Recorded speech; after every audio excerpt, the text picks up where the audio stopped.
Hello and welcome to the University of Nottingham versus Bristol PSL match. It's the second round in the PSL, and tonight we have a cracker for you.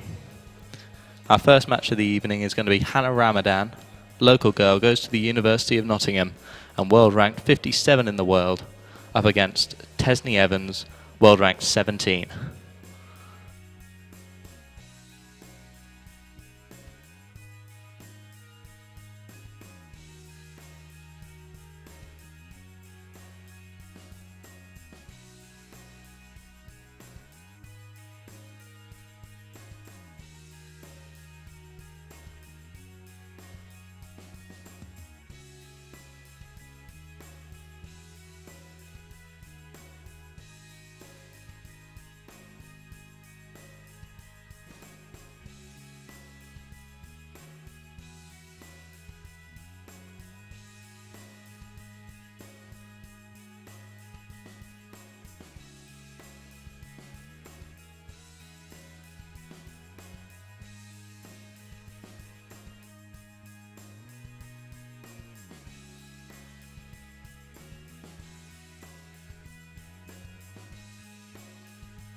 So this evening, as I said, our first match is going to be Hannah Ramadan versus Tesney Evans, Lewis Walters v Tom Ford, which is on Court 9, so we can't broadcast it until in between the matches on the show court, which will show Declan James versus Yusuf Solomon and Nick Matthew versus Marwan El Shabagi.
Ladies and gentlemen, a very warm welcome to Nottingham Squash Club, the home of the PSL holding champions. This is the first home match of the 17-18 season. We're looking forward to a fabulous match from the visiting Bristol team and a very warm welcome to their travelling fan base. We look forward to a fabulous evening of world-class squash. Please give the players a raucous reception as we introduce them on court. First up, starting with the ladies, representing Bristol tonight, current holder of the Welsh Nationals title and ranked at number 17 in the world. She made the semi-finals of the Hong Kong International as recently as September this year. A big welcome for Tesney Evans.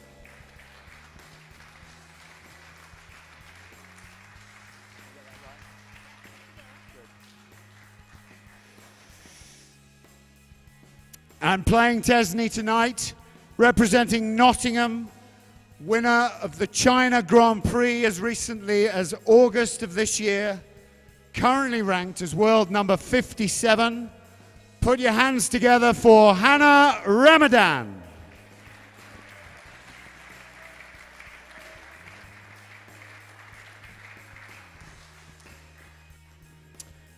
And on to the gents. Playing fourth string match tonight for Bristol, winner of last year's Kent Open, previous best world ranking of 60, only a couple of years ago. Please welcome onto court, Tom Ford.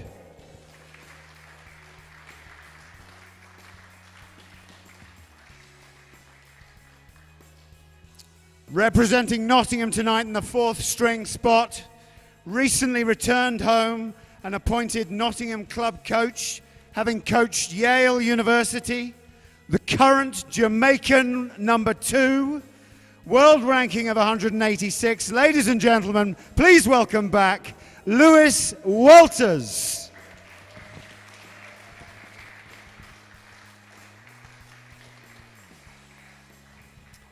Moving on to number 3 for Bristol, winner of last year's Austrian Open.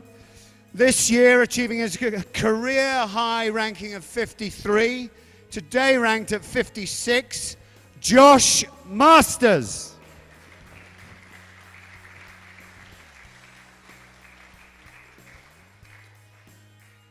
Playing Josh tonight for Nottingham, winner of this year's Toulouse Open in January.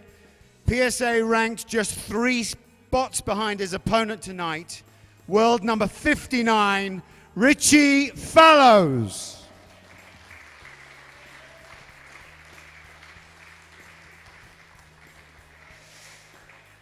And on to the number 2 strings, representing Bristol tonight. He debuted on the World Tour in 2013. 2015, he was the World Junior Championship runner-up. Currently world number 54, Mr. Yusuf Soliman.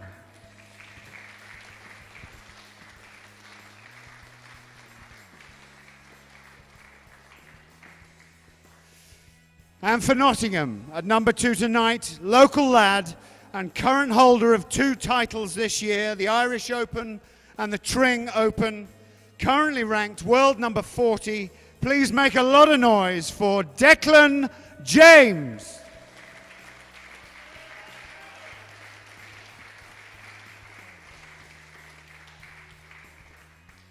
Last but not least, the respective number 1s. A real treat. 2 athletes that recently have spent a lot of time in the world top 10. Representing Bristol, last year's winner of the Grasshopper Cup in Switzerland, the Houston Open, the current world number 6. A huge welcome to Marwan El Shorbagy.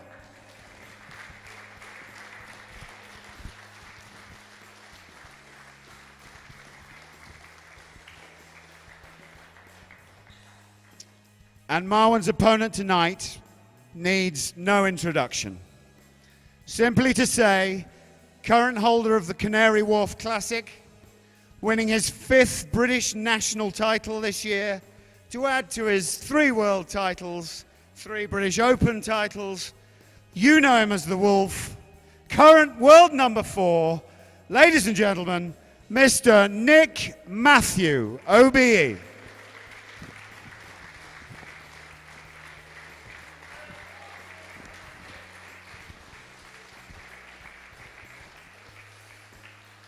So, ladies and gentlemen, we've got a fantastic night of squash ahead of us. We are live, being streamed for Unsquashable TV, Unilad, and England Squash. We're also on Knots TV, so please behave yourselves. Now's a chance to take a photo of the players. Get your mobiles out, and we'll get the games underway as soon as we can.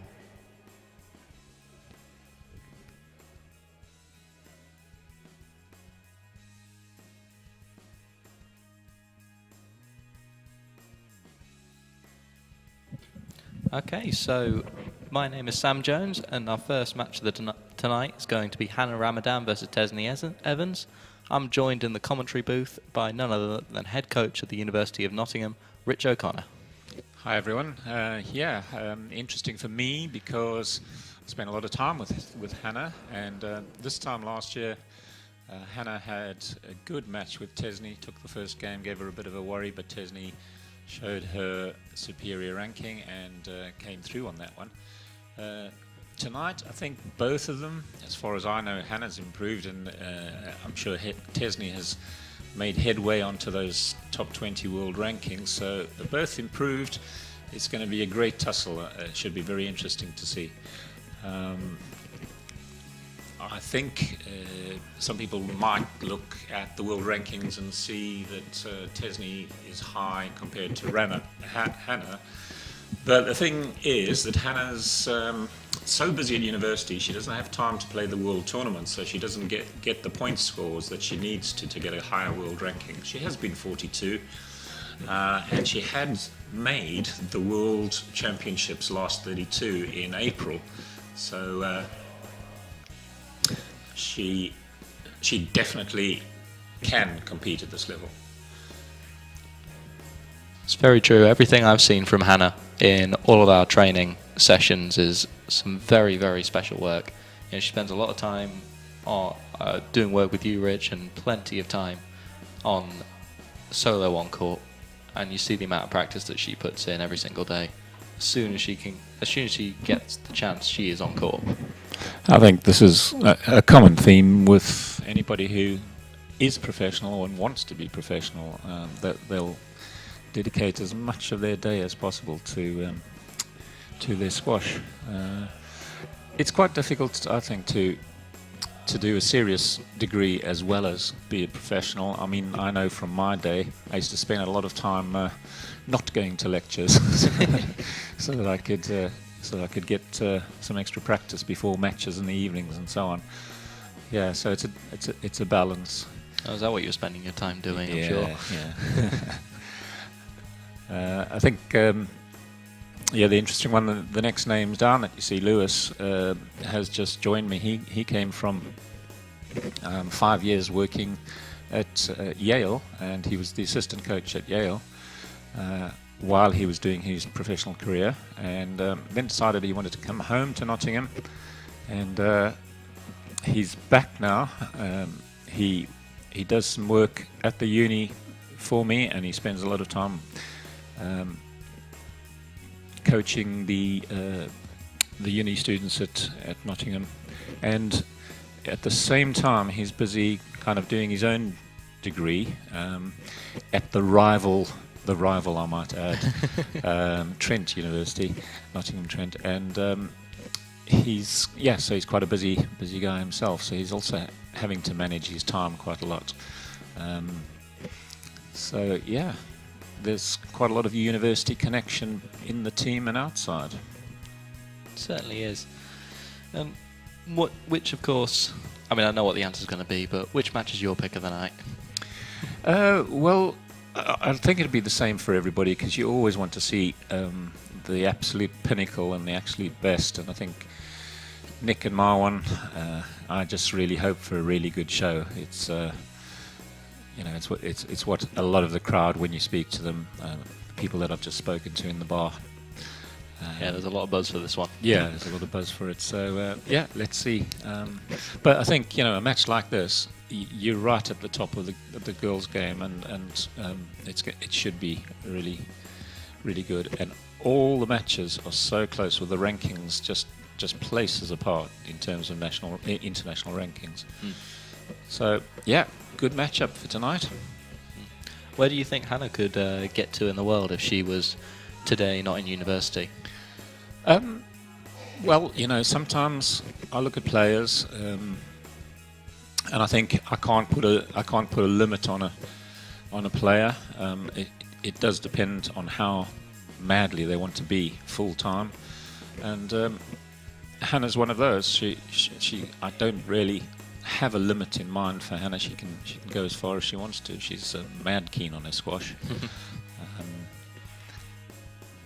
But you usually find that with people who get up and near the sort of top 30 in the world level, they're kind of the driven ones. Yeah. So, as you are coaching Hannah tonight, what have you talked to her about? What's the game plan going into this one? I wouldn't say I've asked her to do anything specific to deal with Tesney. I, at the moment, really just it's a longer term goal. I wanted to have the complete game, the sort of good in all areas sort of thing, and I spend my time just making sure that when you say good in all areas, she doesn't have to think too hard to be good in all areas. She these things need to come naturally, so that you're literally just flowing through your game, making the right choices and so on. And it just gets there, it gets there. It just takes a bit of work, a little bit of time.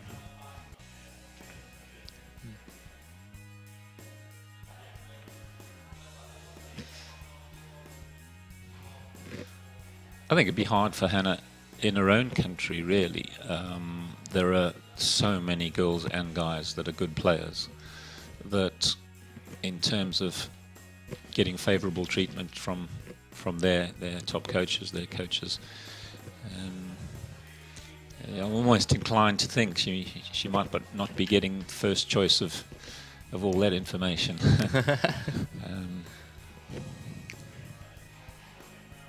But she's enjoying her time here. That's good.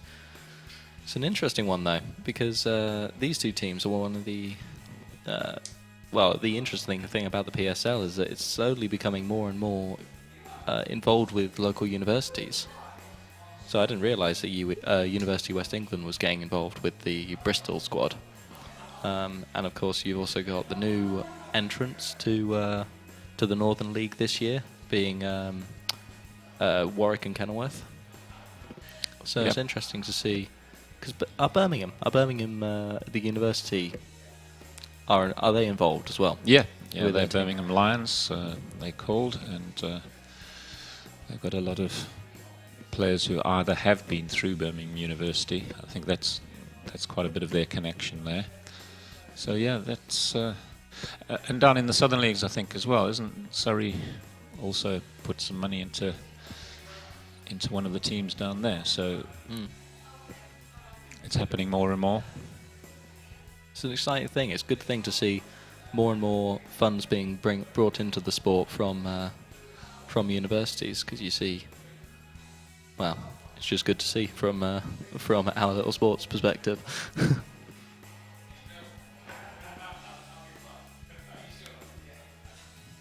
So go on then. So you spend a lot of time watching squash as well, and playing, of course. Not like this though.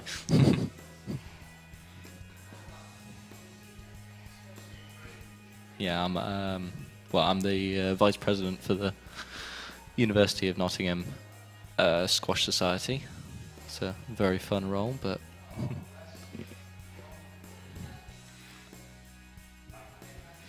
Yeah, getting students to do things on time. Yeah, it's about the most fun thing you can do. oh yeah, well you know all about that, involving training and organising all the activities that the club gets up to.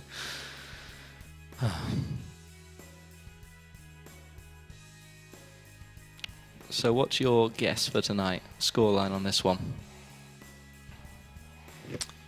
Difficult call.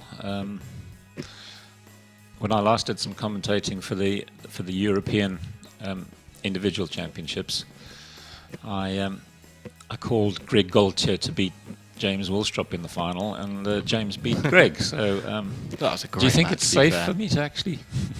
I don't think. Well, if you bet against Hannah, I don't think she'll look you in the eye again. Yeah.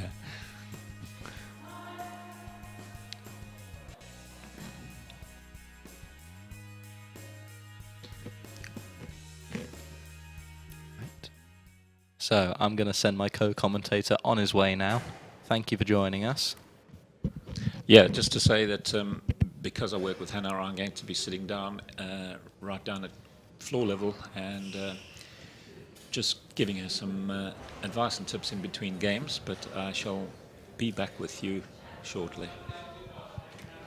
And not to worry, our favourite head coach will be back for the second and third of our two fixtures this evening. So not too long without him.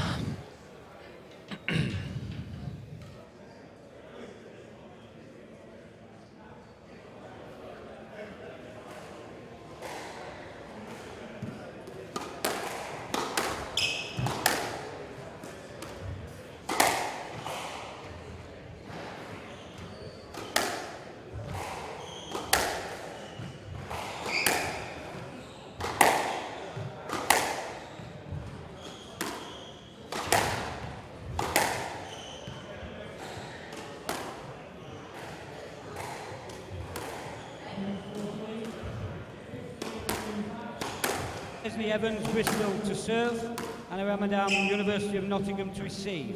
Best of 5 games. Love all. Right, lights out and away we go. Kicks off the first match 1 love. of the evening. 2 love.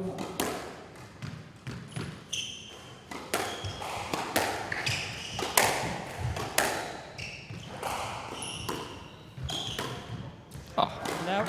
lovely shot from Hannah. 1-2.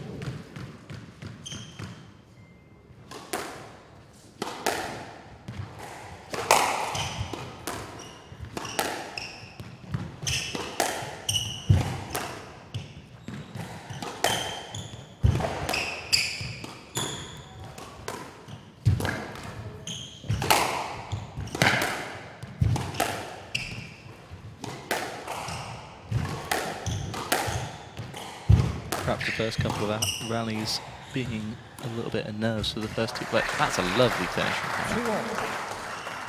2 all. But now they seem to be settling in.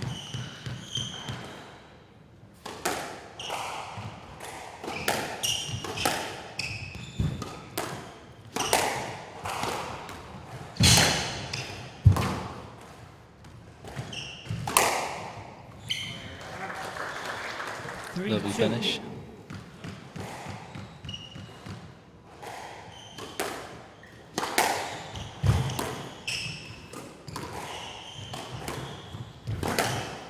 It's of course going to be so important for these girls to keep very tight lines so that they can't volley.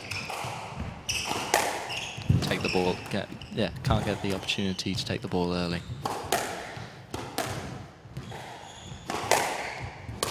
Compared to some other players on the World Tour, of course, these two are fairly short, so it's important. The use of the lob is going to be such an important thing tonight. Down. Hand out. 3 all.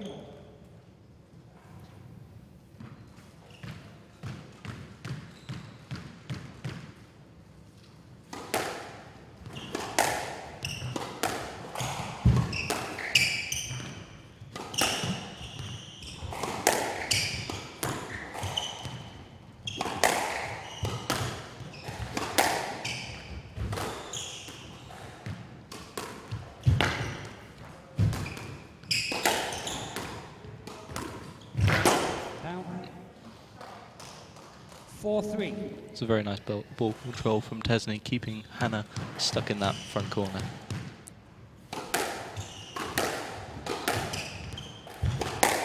In these last couple of rallies, you've kind of seen Tesney be fairly dominant on the tee compared to Hannah.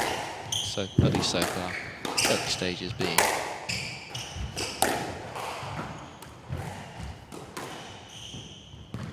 And that's the use of the lob. potentially going to get Tesney out of trouble in a lot of occasions on this match. Because Hannah is quite, as we've seen, quite an attacking player. Now, 4-all.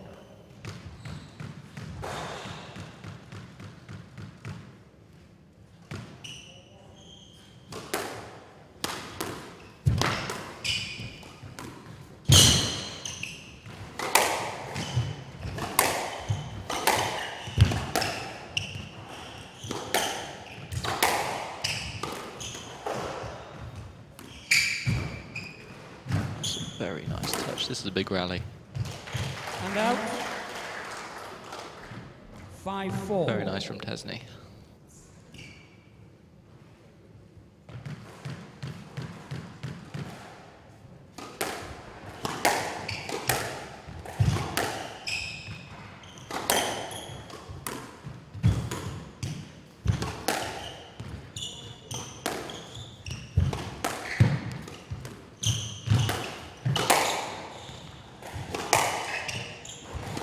Just as we're approaching the midpoint of this game, we're going to see some very big rallies, I think. Both of these girls controlling the ball very well across this side wall, but as soon as something goes tight at all, it's struck away. Yeah, as soon as anything goes anything other than glued to the wall, it's going straight into the front corner, and it's going to be, and it's being very, yeah. It is a very challenging thing for Hannah to have to deal with that at the moment. Oh, and that's a very lovely, that's a very nice change of direction. 5-6.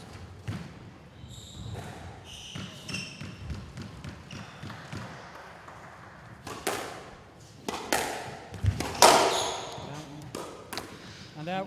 One of the first errors so far.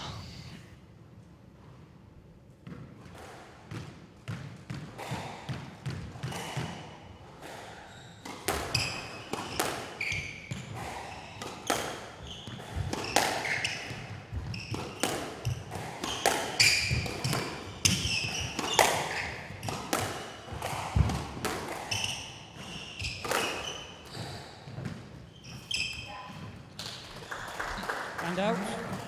Very smooth finish from Hannah. 7. Too much time given to her and she can just put it away like that. Might not have been tight, but Tesney still didn't want to run for it. We're approaching a very even stage of this, coming towards the end, the late stage of the first game. Tesney with that slight advantage, 1 point.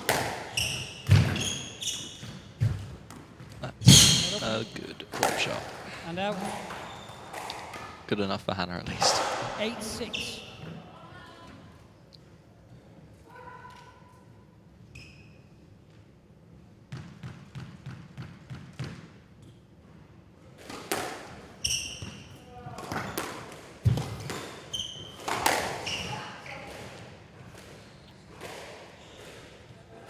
Stroke to Bristol. 9-6. Yeah, always going to be a stroke in the middle of the court. Hannah may be looking a little bit upset about it, but I think it's fair enough. That's just too loose. Maybe a bit annoyed at the previous point. Hannah brings Tesney from what was fairly even. I think it was 7-6, and she's gone straight through to 10-6 now. Perhaps a little bit more experience from Tesney, fighting a few more tournaments in her time, earning a high ranking. That's a very nice length from Hannah. That's the kind of work she needs to do. If she wants to beat Tesney tonight, really pull her into the corners. I think that's going to be the big battle because they've got fairly similar. They're fairly similar in stature, so the lob is going to be important. But dragging their opponent into those front corners is going to be a very big factor in this. Who has the more who has the most accuracy going into the front, but also forcing perfect lengths into the back. And that ball being given in that rally. I'll just replay this point. And that is a fine winner from Hannah. 8-10, game ball. Having that second bounce dying right into the backhand corner.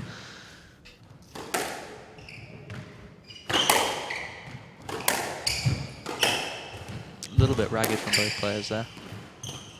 Not finding the lines.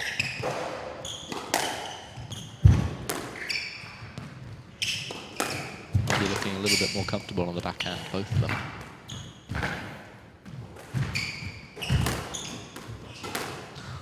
This is interesting. Nerves getting too much for Tesney there. Right side. That's a lovely replay. 9-10, Just creeping game down ball. from Tesney. But quite a risky shot in that scenario when she's been off balance in that whole rally. Perhaps needed to reset instead, rather than attack immediately.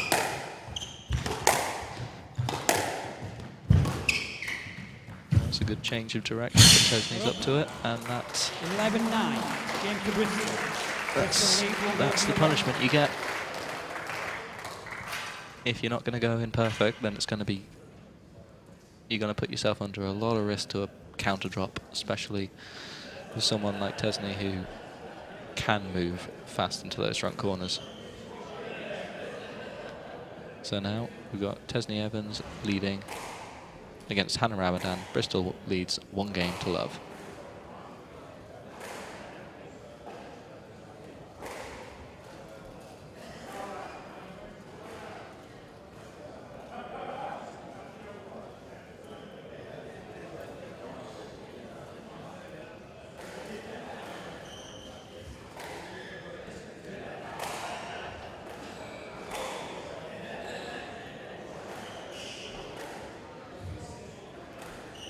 And now we're here live on court 10, so this is catching up with, unfortunately we don't seem to have the score at the moment, but we're still in the first game of this match.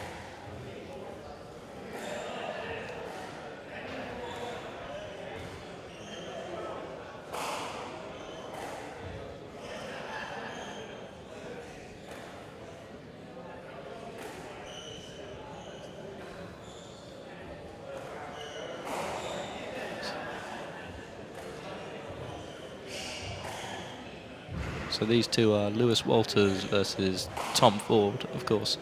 This will be the first time I've seen Lewis play, but he's just coming back from his time in at the University of Yale, so this is an interesting chance for him. One of his first, well, this will be his first moment with Nottingham PSL for quite some while. So a good chance for him to show his worth. So I've just received word from our director that we're going to go back on court 10, back to Hannah Ramadan and Tesney Evans. Bristol lead, 1-0. So I'm sure Rich will have given plenty of words of wisdom for that one. In the end, close one, being 11-9. But work to do if she wants to avoid that pressure that you get when your opponent's on game ball. Just feels so much like you've got no chance to make any errors like that one. And that's been the important thing. How many errors is Hannah going to create tonight? Because that pressure from a higher ranked player. Oh, that's a lovely shot though. Never mind what I'm saying.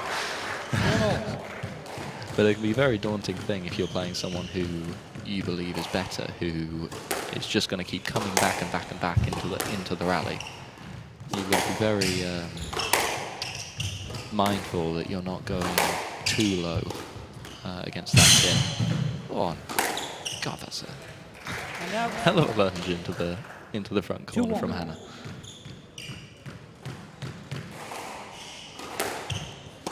But a fine finish from Tesney. And now she's bringing herself up with a quick lead in this second game. Up to 3-1 now, I believe. So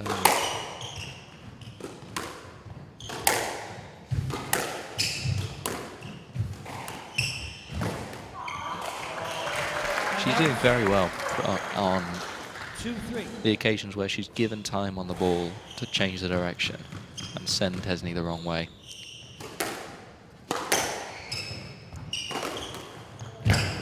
That's another good one. Another lovely shot. A great whip from Tesney, sending it very wide. But just fooling Tesney to thinking how it was going to go wrong.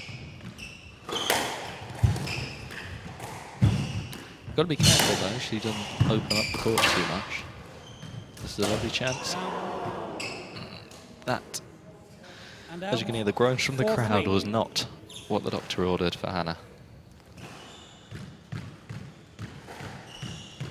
And you can see the frustration on her face in that slow-mo replay. She knows what she should have been doing. She's got to be very careful that she doesn't leave the court too open, because at this point, Tesney with a 2-point advantage, 5-3. She's got to be very careful.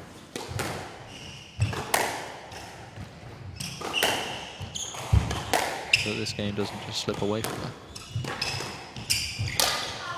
She's doing a good job of taking the ball early, but Tesney just with a slight error on that one. Slight miscalculation. New camera angle, lovely.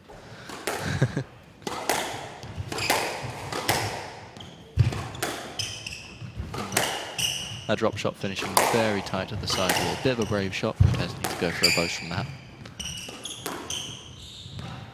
Couldn't quite pull it off. This one will be a slightly longer rally, and that's a very nice drop shot, very low to the 10. 5-all. Tesney not too happy about the movement though from Hannah by the looks of things.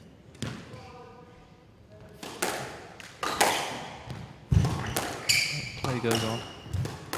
And that is another very nice shot, and this is the kind of work that she needs to do, pulling Tesney around the court. Going from she just pulled Tesney into 3 different corners and finally earning that point.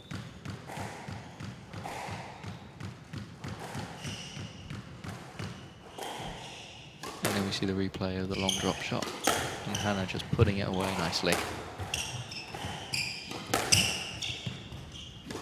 Just that little bit too far for Tesney to move. Couldn't quite get the accuracy to get it above the 10.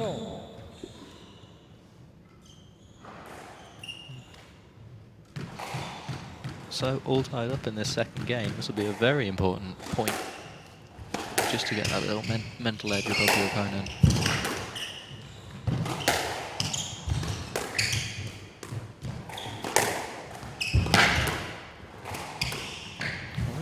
Brave move. Oh, and that's a very clever shot.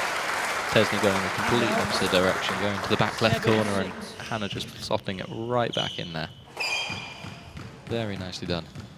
You see the disappointment on Tesney. There's no bias on this one.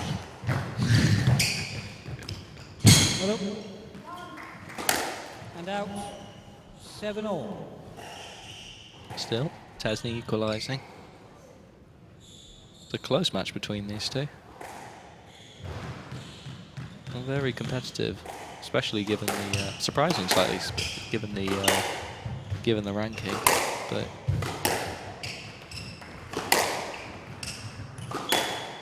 Or at least if you were to only look at the ranking, but that's, oh, great shot into the front corner and a great recovery.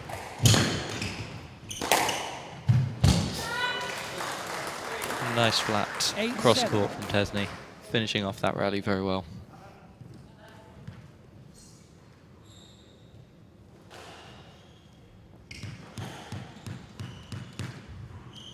Neither player so far are making an awful lot of use of the lob, as I thought they might, but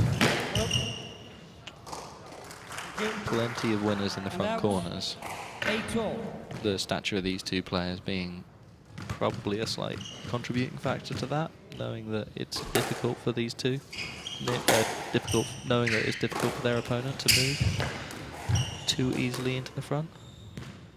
Oh, but this will be And an out. interesting. 9-8. Yeah, and looks like a no-let given. Fair enough.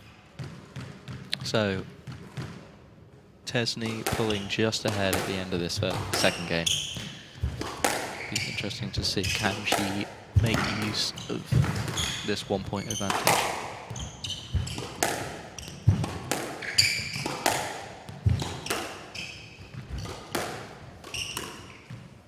Slightly longer rally, taking a little bit longer to go into the front Yes, than lad. in previous ones, but it looks like we're just going to play a let on Right that, is it? side. Well, I'd give a let. 9-8. Yeah, sounds like a let.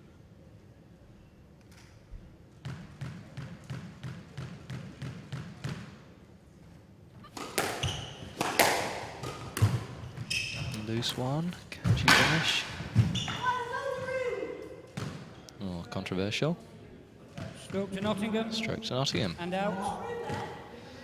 Tesney not very happy about that. She'll have to recover quickly if she 9-0. wants to make use of this second game, capitalise on her opportunity to take it to Love League. Although sometimes 10-9. class is Game ball. just gonna outshine you, whether you recover from a tantrum or not. Tantrum's a bit harsh, but And out. 10-all. Play must Regardless. win by 2 points. oh, this is a very interesting one now. Looks like Tesney got an equaliser in that one, so now player to win by 2 clear points. Massive game now. All to play for. Such a difference between 1-all and 2 love down.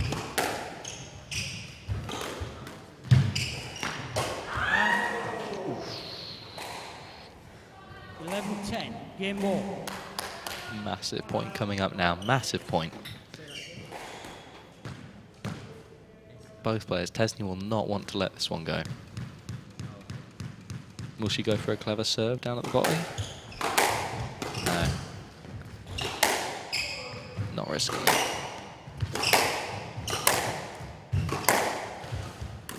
Pace of these rallies going up a little bit. Out. And 12-10. that was just squeezed out of court by Tesney. So that's it. And Tesney takes a 2 games to love advantage in this match. And I think very shortly we'll be moving back to, here we go, court 9.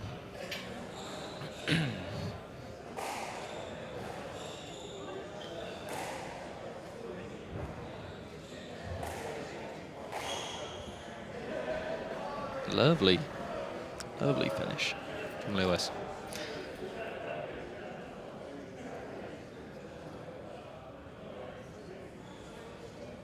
So I've just received word that Bristol is 2 love up on this game, on this match rather, on court 9. So it looks like Lewis has got it all to do to come back on this one. And if this game doesn't equalise, then Nottingham are going to be in a lot of trouble in this match.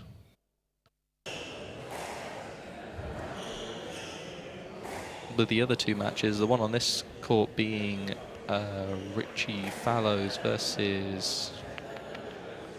I don't have the other name for that one. But we are dealing with a... That one's going to be a very interesting match to find out the result for.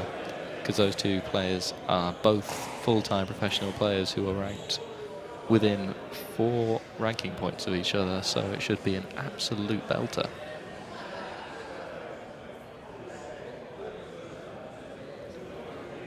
Fifteen seconds.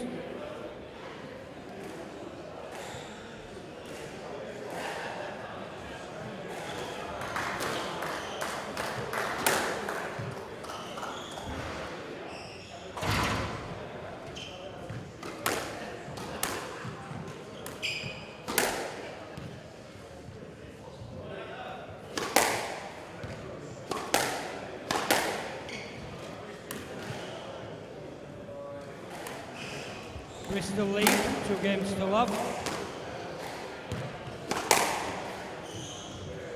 Okay. And we're back with Hannah versus Tesney. Love all.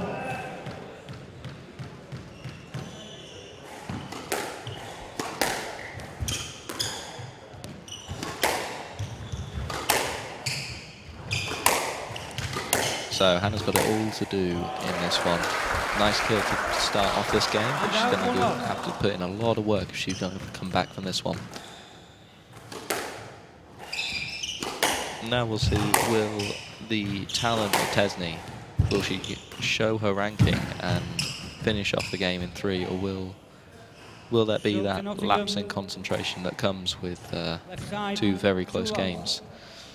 Previously, 11 being first being 11-9 and the second being 12-10.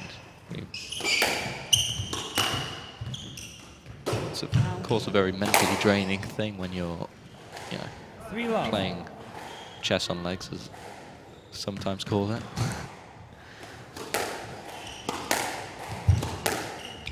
So it'll be a big challenge for Tesney to see if she can finish off the match.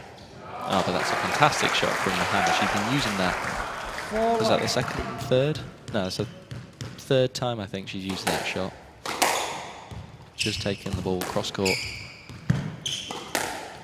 from very high up. Very nice shot. It's taking Tesney out very nicely.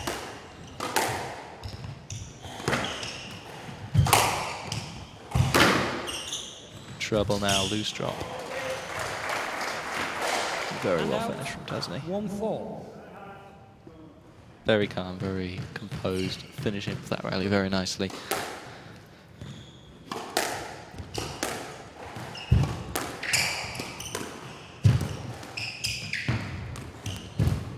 Down. Now the errors. 2-4. The error comes from Hannah's racket. She's not very happy about it by the looks. But she's going to have to put in a lot of work, keep that mental edge if she wants to come back from too low. It'll be very important, being this is a league format, for her to get even just a game.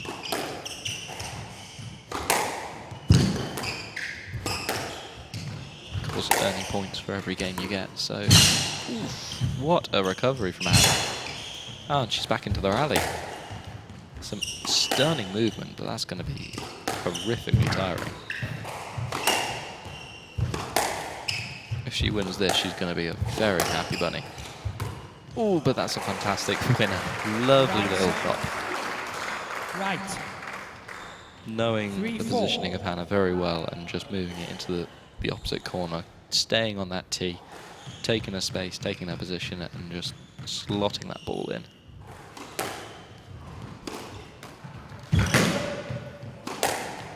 And that's well finished from Hannah. Touche.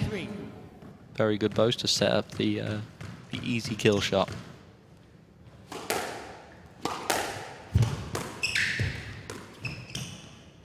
Yes, lad. Maybe a little bit. 5-3. A little bit friendly. Yeah, you could argue that Hannah could go through to that and the ball's quite tight, but maybe a fair decision being on that. But that one's definitely a stroke, so if the law of averages is right, then I guess that one was a no-net after all.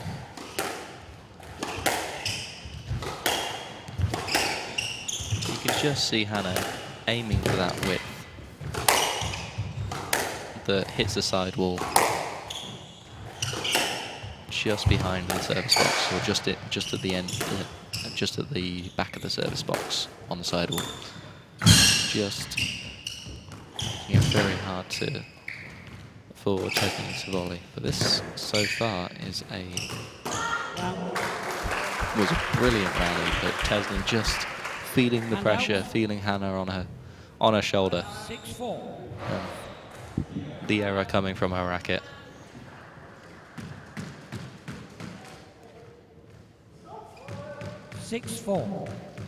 So Hannah's got a 2-point advantage in this game, which is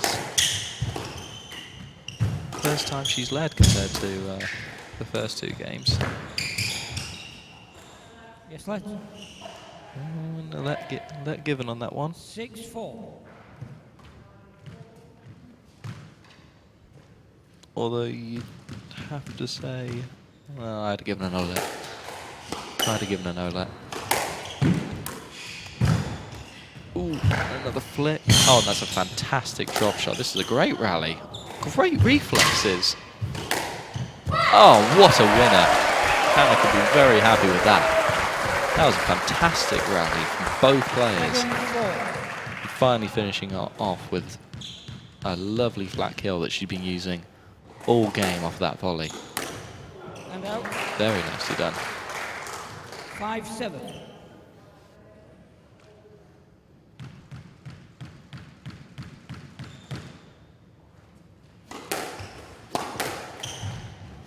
Hannah maintaining that 2-point advantage.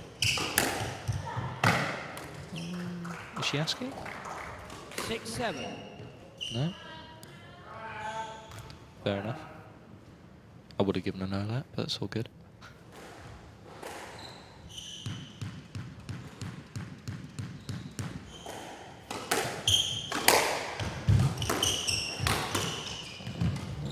Big chance. Oh, what movement. Hannah with some fantastic movement into that corner. That pressure, that knowledge that Hannah 8-6. can lunge so far into those corners from such a distance means that Tesney is going to have to go lower and lower to get those winners. And proof is in the pudding. Came out with an error just a moment ago.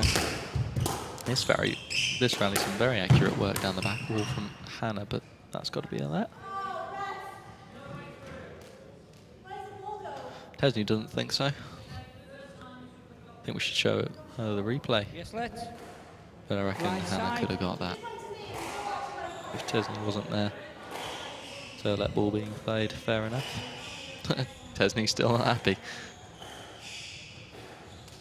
8-6.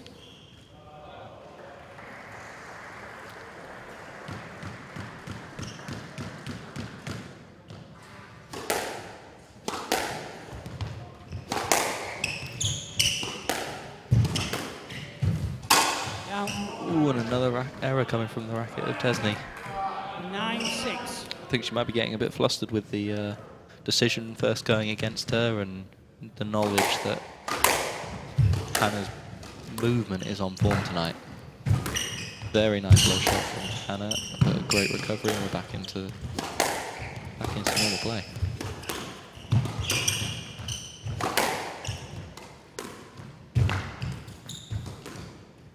And there's the use of the lob to give her plenty of time, just overhit slightly.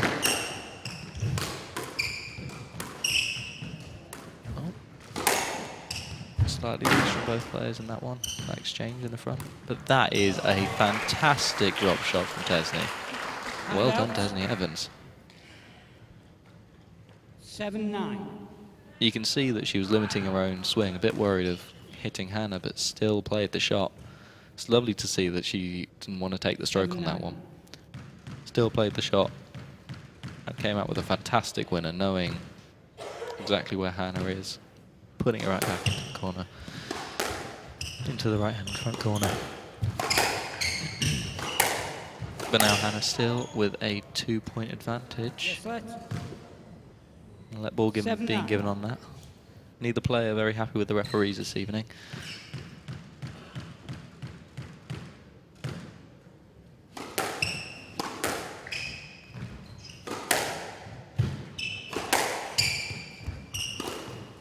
Now. And out. 10-7. Game ball. All right, big point for Hannah now. She's got a 3 game balls to take this one into a 4th. And that big opportunity. Oh, that's a lovely change of pace. Possibly the wrong shot there. Such a big rally. Already a lot of pressure being put onto onto Tesney, but now that she's recovered, it's time for both players to reset.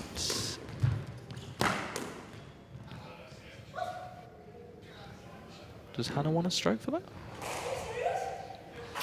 Thought she was walking to the door. Yes, let. I think we're playing a let ball, are we on that? Game ball.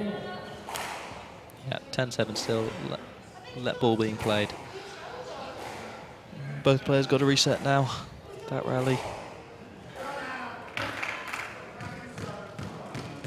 10-7, game ball.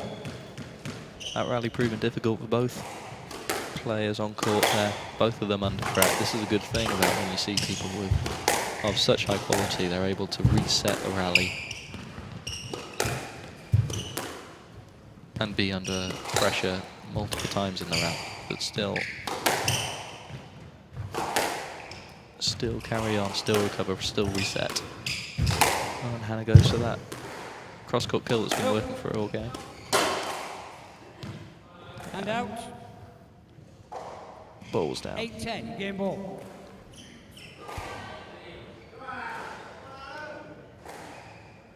Hand out 8-10, still with 2 game balls, Hannah, but with that long exchange, and it's been a while since the last point, so any momentum that she might have had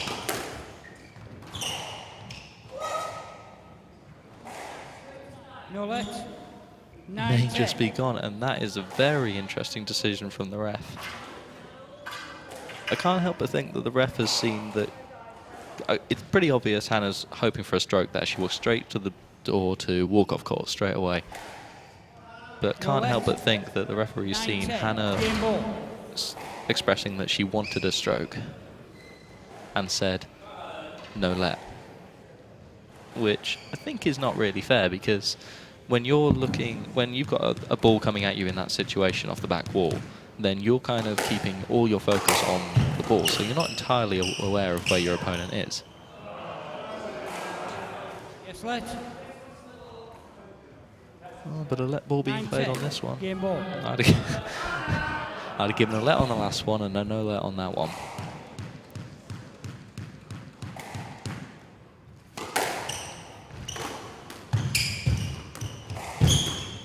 Big rally now, big rally. Tesney's got to equalise and bring it. Oh, that's a lovely finish from Hannah.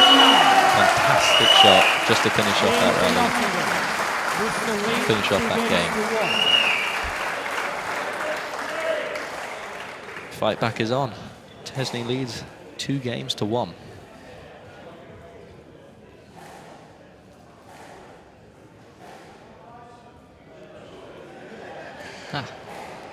Looks like the last match is over, so based on timings, I'm going to guess that Bristol are now 1 game up.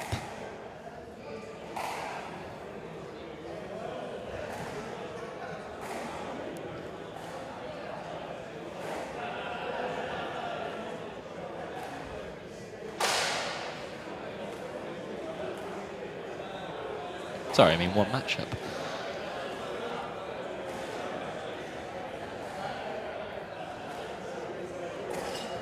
Yeah, so that one was 3 games to love.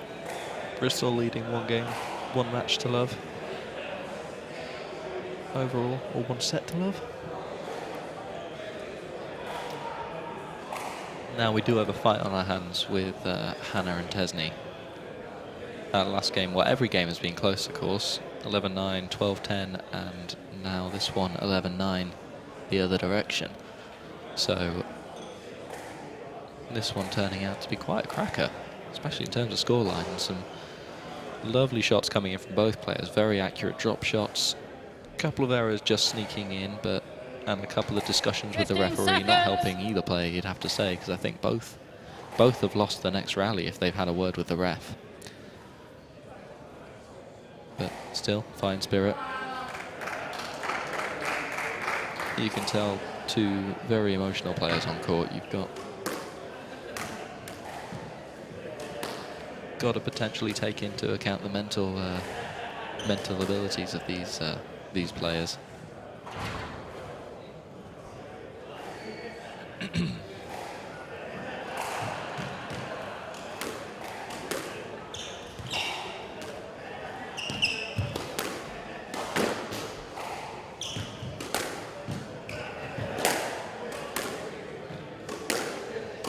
Bristol lead, 2 games to 1. Nottingham to serve.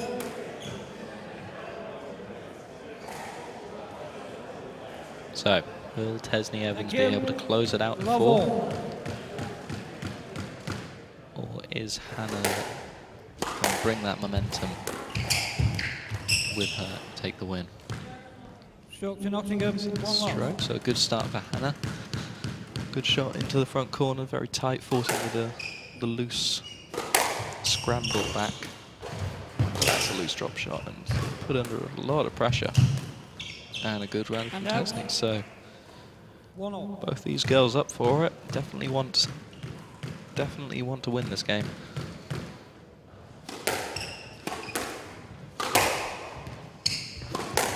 But who will crack first?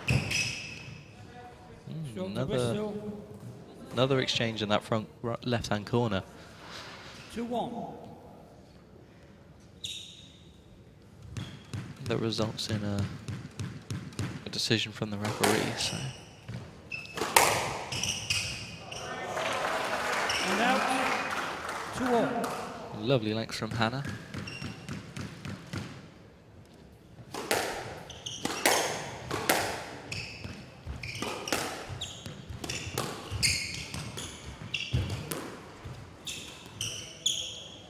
Yes, let. 2-all. Fair enough. No easy points for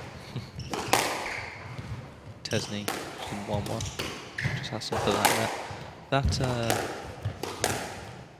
that cross-court kill that was working so well for Hannah in the first couple of games. Ah, and a lovely finish. And out, Yeah, that backhand 3-2. kill shot off the volley, not coming off for Hannah at the moment. I think Tesney is just using that height well enough. Well enough to keep out of the range of 4-2. Hannah's danger zone. At around shoulder height. So it's taken an early 4-2 lead now. Down, Oh, early 5-2 lead, make that. 5-2.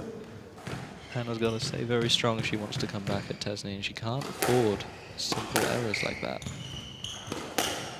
She's got to reset, get some basic length. She's doing well at the moment. This will be a good chance in this rally just to reset herself, find her range, come back and start putting pressure on Tesney. Yes, And let. that is a stroke. Stroke given. I think fair enough. The ball was just coming straight back and she cleared out. And the ball just followed her, so not a lot of chance. Not a lot of chance for Hannah to play that one. But Tesney very upset now that the doors come off. Right side, I would have said that Tesney had the advantage at the 5-2. beginning stage of this game, but... Oh no, let being given, my bad. Apologies, everyone.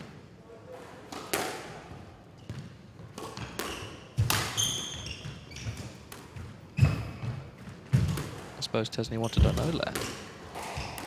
Oh, that's a lovely finish. Those can go so badly if you're not if you're not very careful. That was a lovely opportunity, very awkward to play that. Leaning forward on sort of the wrong leg, on an awkward leg. A very difficult angle, but finishing it very well. Hannah.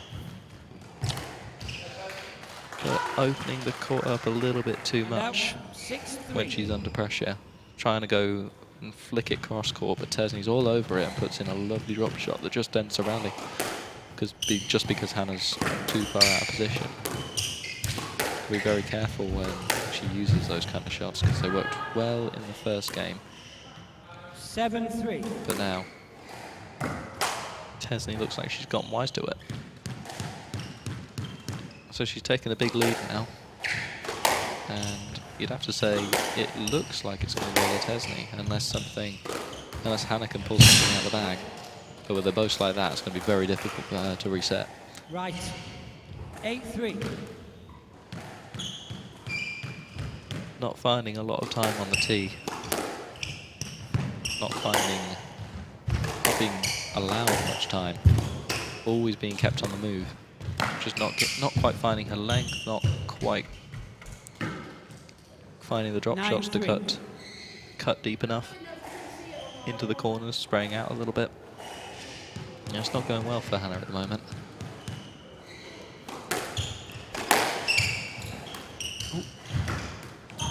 And there's the flick. That's the difference between those two rallies. The one before with the flick that Tesney took advantage of, and this one where Hannah had plenty of time on the ball, was on it fast, looked like she could have played any shot from that angle, and went for a perfect cross-court drop shot. Ooh. And out. God, I'm glad I can't do that. Match ball.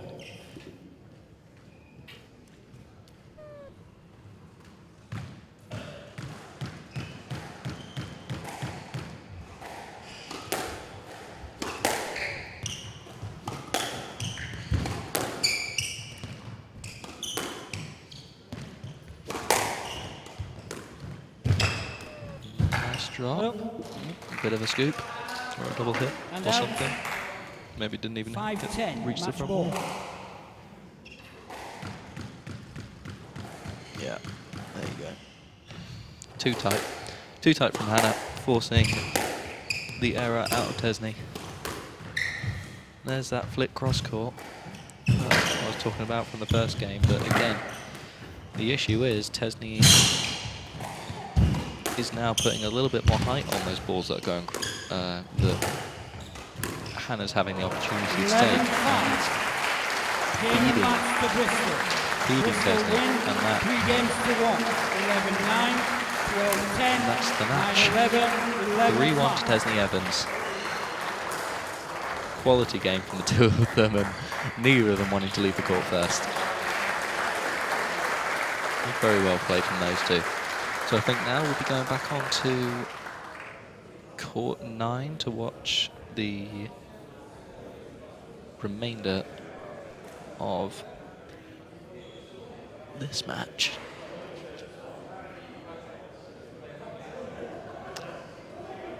So next match on the show court, our main broadcast will be between Declan James and Yusuf Solomon.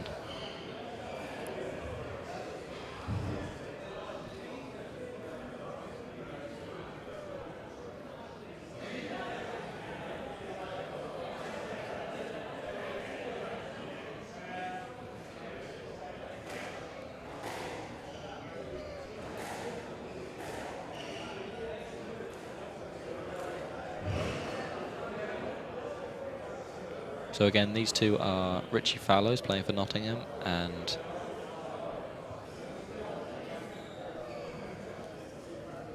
Josh Masters playing for Bristol. And again, these two are so closely ranked. Only 4 points between them in the 60s in the world. So perhaps not only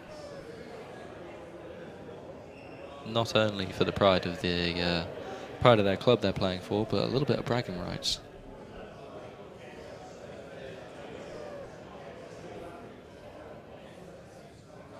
But Richie not looking too happy with the decision.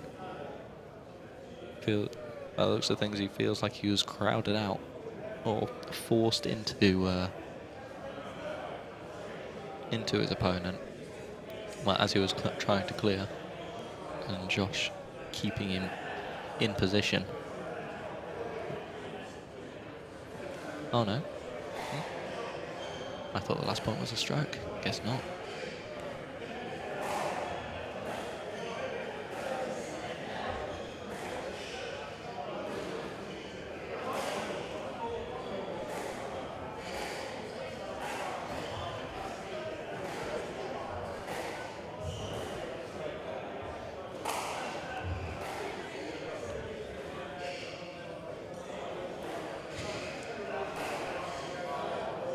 Lovely clean striking of the ball from these two. It's a pleasure to watch him play, and that is a fantastic kill out of Richie.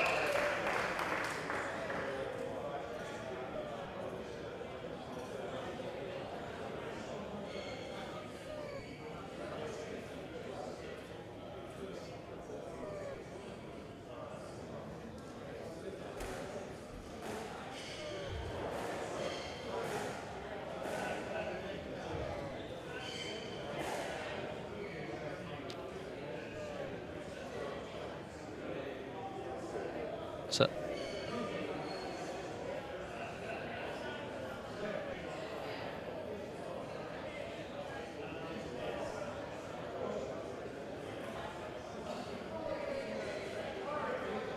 okay, so I've just been told by our director that the score in this one is 4-3 to Nottingham.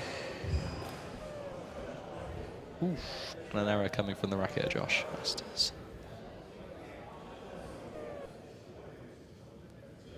And this is only the first game as well. To confirm.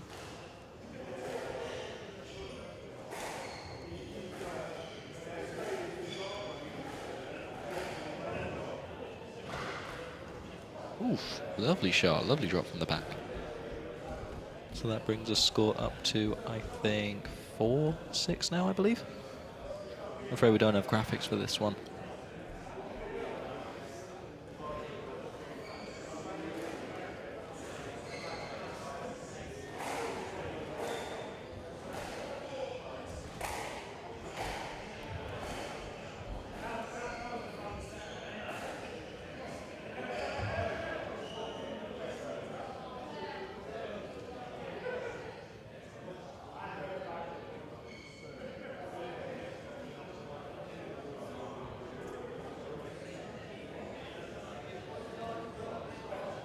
And just to confirm, now the score is 6-5 in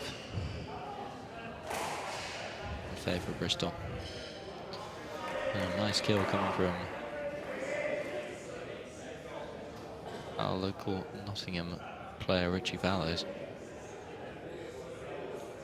Bringing the score up to 6-all now.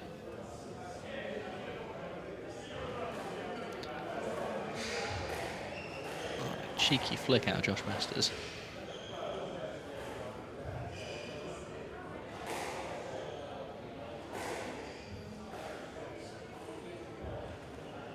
Very nice squash. Still wants to play the ball, but makes the error.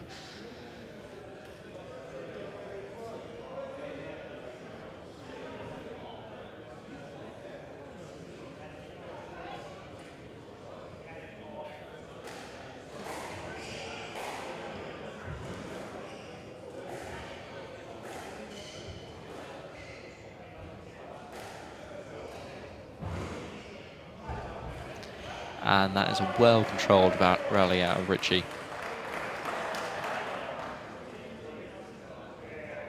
Forcing his opponent into the front corner, around him, and then back into the left-hand corner to finish that. Forcing him to play that shot. Now Richie's 8-6 up in this one. So he's got a big chance to capitalise the first game, and that's got to be on there, surely. Second bounce in the nick, very low, very nice shot. So 9-6 up, they were even up to 6-all, but Richie getting a run of points now, so he's got a big opportunity to take the first game. It's such an important one, but that's a lovely little, low, flat kind of kill drop. Brings it up to 7-9. And that's a very, very easy error to give away. Now, game ball to Richie to give himself a 1-love lead in this fourth string match. And that is all she wrote. That is 1-love to Nottingham. Lovely drop shot to finish off the game. So the next match, we are ready on court 10, the show court for the evening, with Declan James representing the University of Nottingham and Yusuf Solomon representing University of West England and Elite Squash Bristol. So all to do in this one. Both Richie Fallows and Declan James needing to win tonight in order to have a chance of pulling through for the full victory this evening.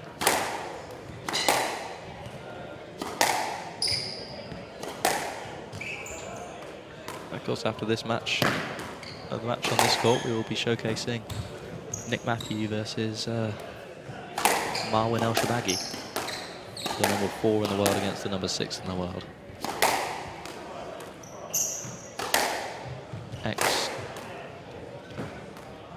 Ex-3-time world champion against the 1-time junior world champion. But this one, Declan James. Unfortunately, I have to say I don't know an awful lot about Yusuf Solomon, about his background, but I believe he's the underdog in this match, with Dec being ranked around 10 to 20 places ahead of him in the world rankings.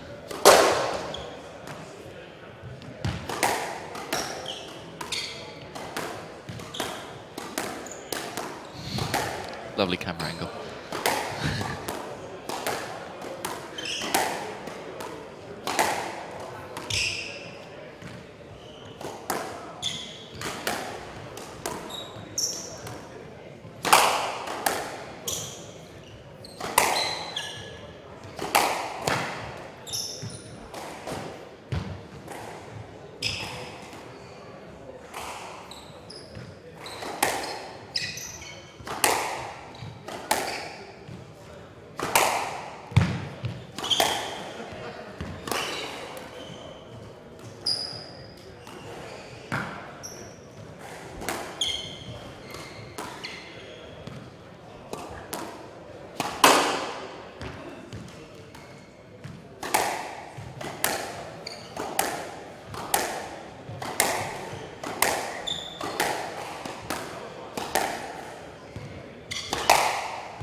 So here we see the result of the first 2 fixtures of tonight's play.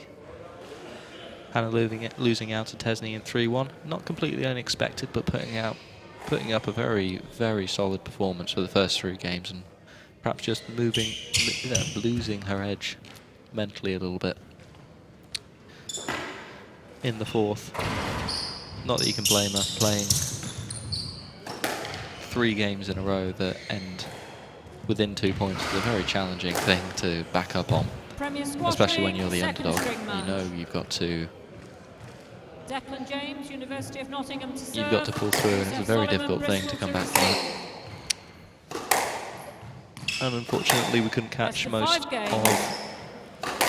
other match. But now we're bringing you Declan James That's Yusuf Solomon.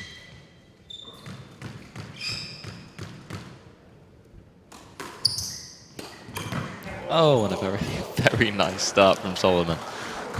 Handout, 1 Just love. setting out his stall nicely. Shows he's got a lot of confidence for this match. 2 love.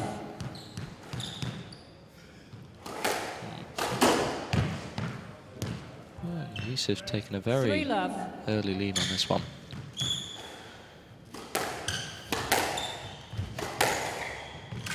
I think Deck's just got to settle into this game a little bit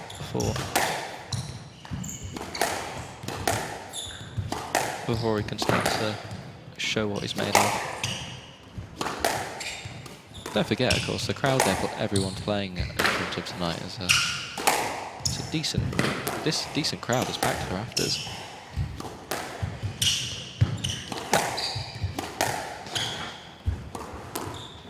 And it looks like I'm being joined again by my co-commentator.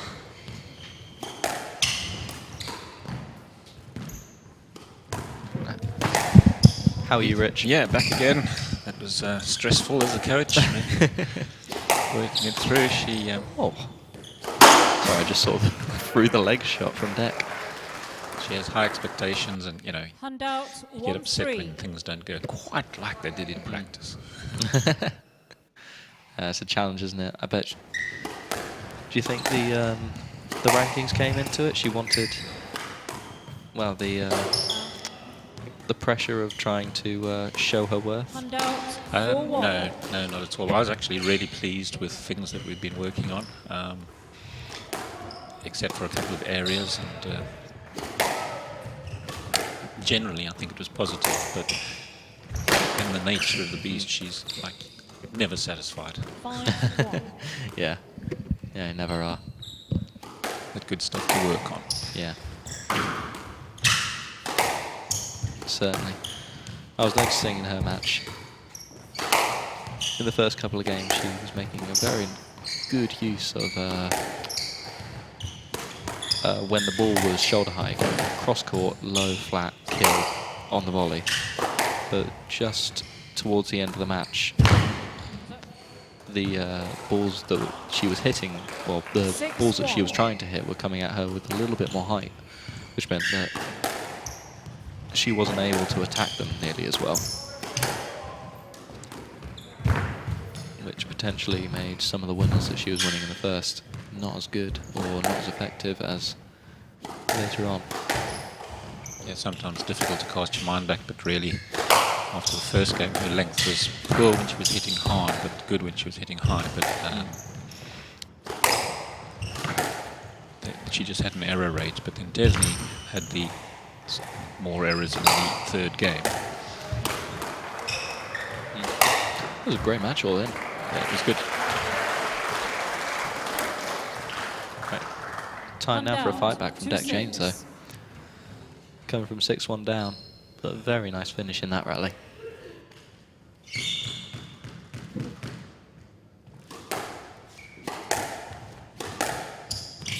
Deck's had some good results recently.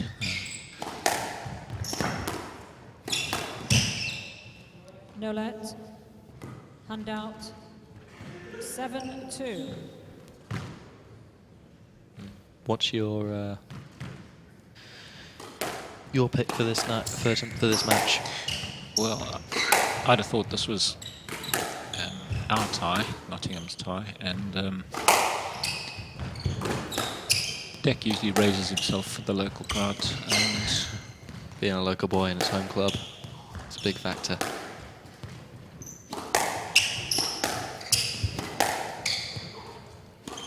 sometimes just takes time to settle in. I've seen him just working himself into a match. He was struggling at the start of this one, and it looks like Yusuf Solomon is taking a fairly commanding lead in this game, in this first. It looks like he's got... I explained before, I haven't seen a lot of Yusuf's play before, but he's got seemingly quite an unorthodox technique. which makes them very tricky to read in certain areas of the court. He's been tight. He's won on 9-2. quite a few tight shots. But this is not one to come back from, I don't think. Yeah, time to reset. Yeah.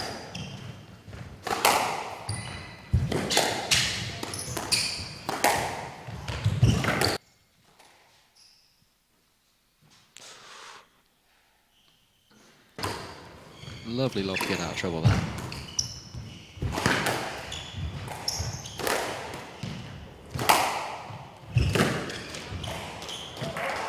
Heavy movement. Finishes the rally. Left side, 10-2.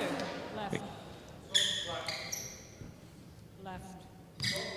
Not a great start for Deck Yeah. in this Oh, one. sorry, Only 6 10-2. minutes long this match. I'm sure he would have hoped for longer. Just to help him settle in. For one thing, 6 minutes is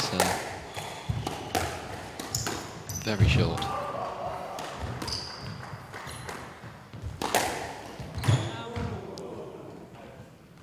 Handout. 3-10 Yusuf is game. benefiting, I reckon, from sparring with Marwan Al-Shabagi. And Oh, of course. So are they both? I know Marwan's a student. 11-3. Yuri. yeah. Game to Bristol. Bristol lead. Yusuf 1 game to love. finishing off that rally, that game in stylish fashion. So what I saw there, probably 4 or 5 tight finishes from Yusuf, playing a lot to the front and keeping Declan really working. Yeah, it was hard to complain about the scoreline, but he was playing very well in that game, forcing a few errors, and Deck just not quite finding his range.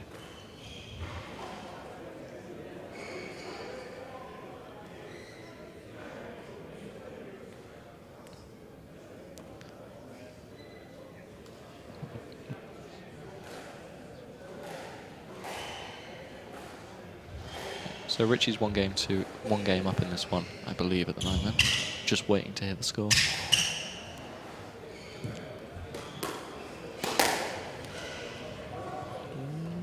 Big decision.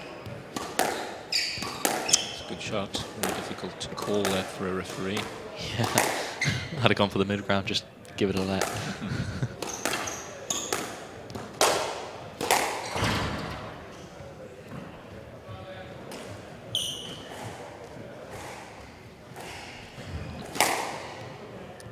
Bristol lead. 1 game to love. Love all. You can't coach that shot.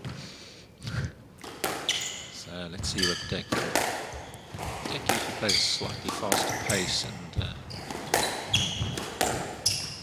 is catching a lot of side wall and the ball coming out into the service box area, and that's not like him. No, but it's a nice start to this rally. He's setting out his stall. Ooh, I was going to say keeping his opponent in the back, but that is a ripper. Handout. 1 love. Straight from the back of the court. Taking Solomon completely by surprise. Ooh,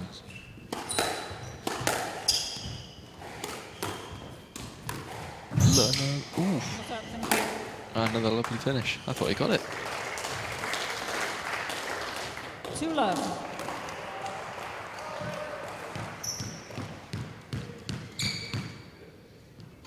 Declan's got such a calm style. Sometimes you can't imagine him getting all emotional on the court. It's just, Yeah, can't remember an argument with the ref. But that said, sod's law, I know we'll see it.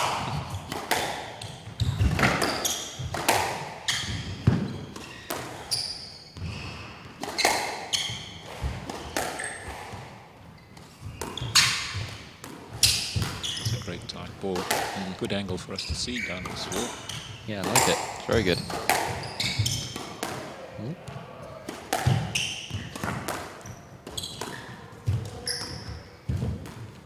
Lots of play on that backhand. Ooh. Yes, let. 2 love. Left side.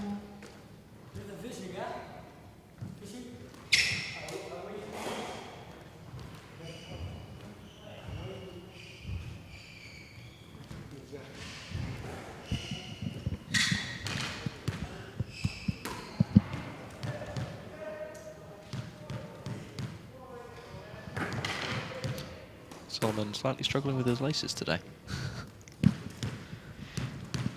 They're great for getting a rest if they keep popping open. No complaints, I'm sure. And that is well picked off.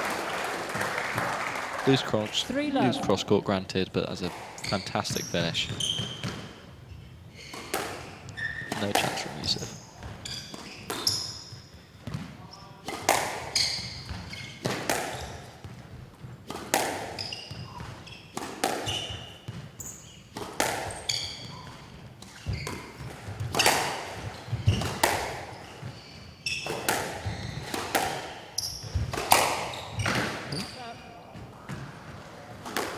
Similar finish to David. Yeah, Down, they're both 1-3. inclined to go for those long kills. Is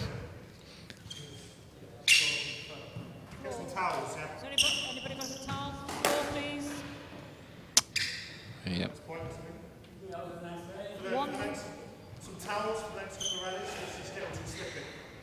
Yeah, what happens on a day like today, which hasn't been a cold day, it's been Yeah, it's been fairly warm to be fair. Just a little bit. fairly warm, and then when you've got a big crowd of people breathing hot air in there, 2-3. you get condensation and obviously sweating from the players, but you get condensation as well on the walls. Yeah, the walls can be a nightmare on these. Oh, what a. Was that good? Oh, no, guess not. 3-all. Yeah, the walls can be a nightmare on these traditional courts. Swamped. That was a risky one. Yeah. Hand Bit down. close to him. 4-3.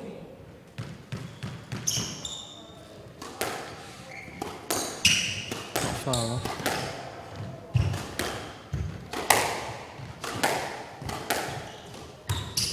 Oh, loose. Yeah. He wouldn't have done that if you were coaching him. Oof. Very nice. I love how nowadays, so standard in the sport. This is actually kind of a rally. Great rally. And well deserved round of applause from the crowd.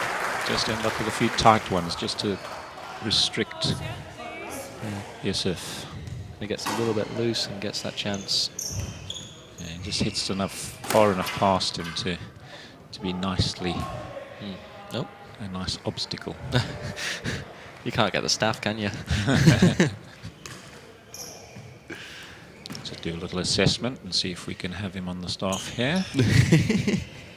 Bit of a big commute from Bristol, but you know, might be worth it.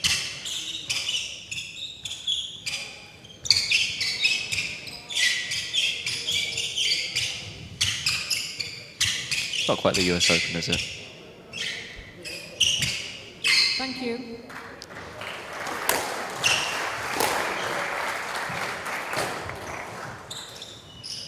So with the slender lead probably tightening up a little bit. 5-3.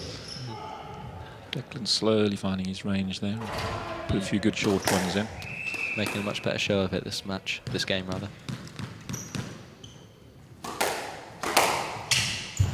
Definitely found his range now. He's keeping a bit more control out of Solomon, keeping him in the back corners a little bit more. Be a let. No let. Oh, no that.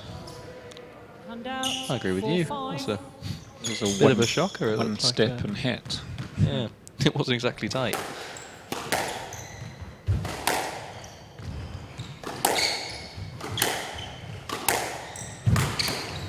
Oh, very tight ball from Beck.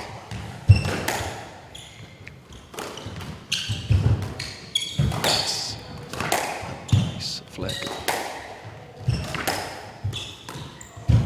And a very good finish. It's difficult to take low down. 5-all. There's that split second where you see how low it is above the tin. You think, right, this has a chance of being a great shot. And then it just hits that nick and rolls out. And you think, yeah, he's nailed that. Rally over. Lovely shot from Solomon. Yes, left. 5-all. And with that, of course, he's equalised the scoreline in this one. 5-all as we reach the midpoint.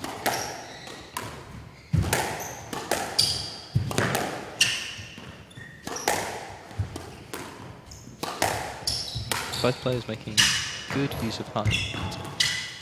Let's say, right on cue. For keeping each other on their toes. Nice hold. I think Dex improved what he's doing up front, and he's putting the short drop shots in. 6-5. And they're tight enough now. He's getting some advantage there. Yeah, And that he's quite steady on his length, and he's tightened up a little bit. He's not hitting the sidewall as much.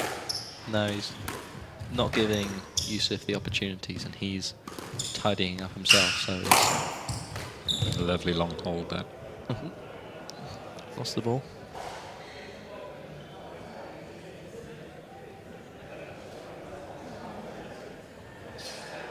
So I'm just being told that it took out one of the strip lights in the roof, so great shot. And there we go. You're back in the room.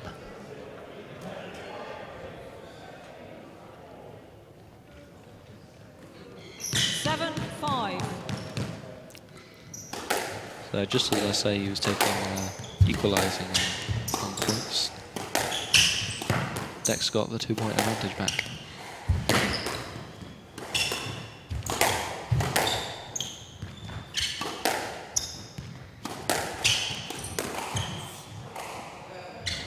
Yes, left. 7-5. Fair enough. You give a let? Yeah. Simple traffic issue.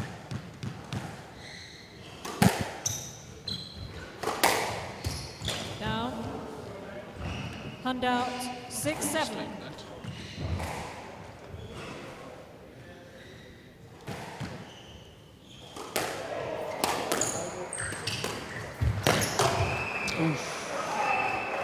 Poor error.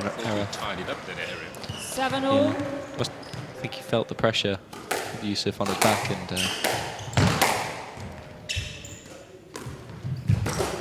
error just squeezed again.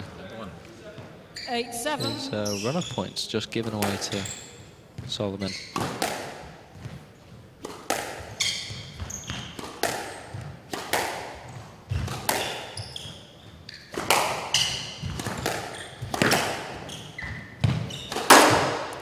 And another. This 9-7. can't afford to make these kind of mistakes. I mean, that's 3 errors in a row that's now given Yusuf the lead. And of course, if he wins this match, Yusuf Solomon, then that is the match for the whole night. Hand out. 8-9.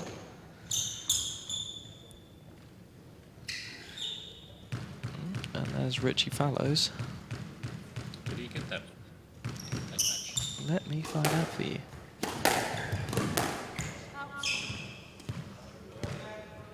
Hand out. 10-8. Game ball. So, big point here for Yusuf. Taking a Hand 2-love out. lead is going to 9-10 be game vital. ball. So just to confirm, Nottingham won the last game 3-love, so the score now is Nottingham 1, Bristol 2 overall. Yes, left. 9-10. Game ball. Potential bias from the referee, eh? He's clear a long way. I think he was probably clear, and probably Yusuf should have had a pop at that one. Don't blame him for trying though. Oh, that's a very nice long drop shot. And that is a fantastic finish. Great finish to bring it to 10 all. That had to be super cool. And 10 all, player must And it win by was. 2 points.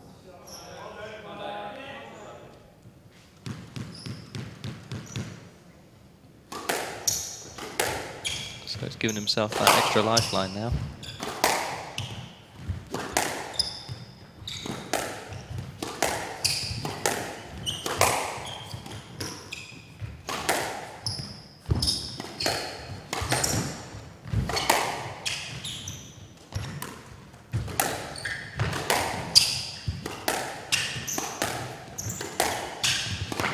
With both players trying to take control of that tee area now in this massive rally.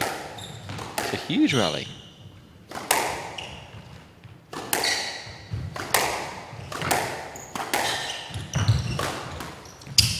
Massive chance.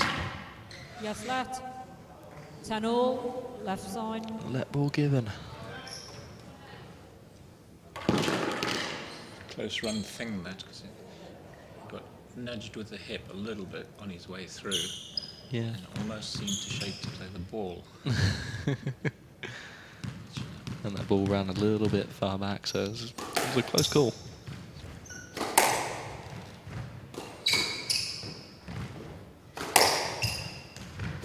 The decision is not running in the favour of Solomon tonight so far, at least in this game.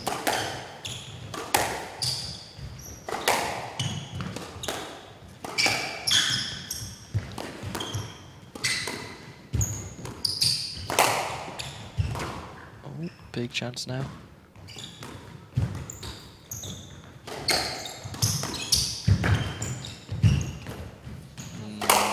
Okay. Good. Handouts, 11-10, game ball. So now this will be game ball number 3. Was he 10-8 up? No, was he 8-10 up when he first got that game ball?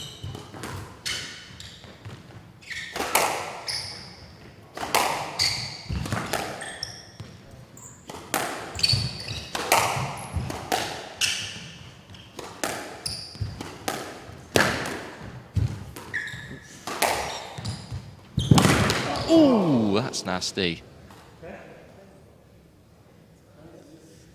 Oh, that's a nasty slip. I think there's a lot of sweat on the Yeah. floor. I don't think Yusuf's going to want to do the... Ooh! Just leg coming out from under him.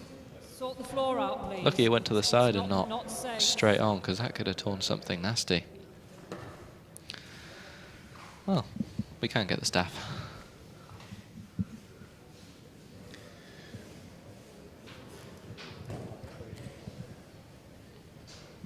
Understandably, Yusuf not wanting to take the role again. Certainly hope he's okay.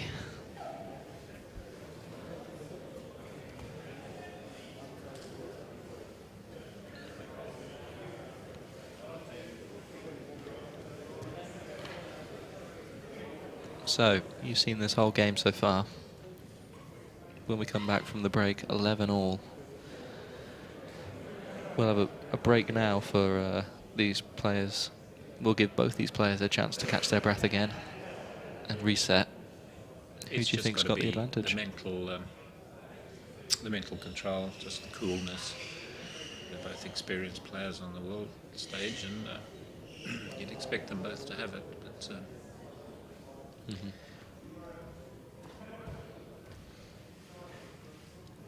this can just so often happen with certain certain atmospheric conditions. And as I said, it's been a warmish day, probably high humidity. And There we have that replay again. Yeah, he's lucky that his leg kind of broke to his left, rather than carrying on straight through into the corner. So rather than fully extending the muscle, his foot kind of broke out in front of him, which meant that he lost the point. But no, thankfully, looks like he's got no real damage.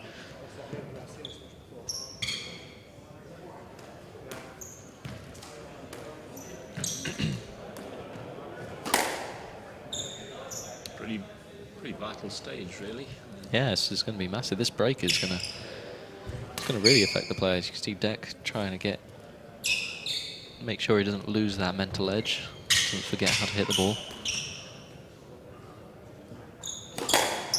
Well, it makes it interesting, and especially because Richie Fellows won that game for Nottingham. Definitely. And we were always going to be slight favourites in the number 1 and 2 positions, but Yusuf's making it tough around number 2. Certainly, which means Nottingham has the comeback potential 11 all. now, but it all does depend on this match and potentially the next one.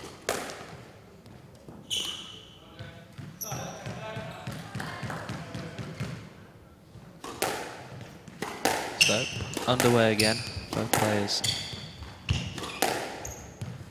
ready to take on the challenge. Oh, first the 2 points clear now. Good start for Deck. Solomon still not looking 12-11, completely comfortable. game ball. Having a look at stretching his leg. That's a very nice shot from Deck.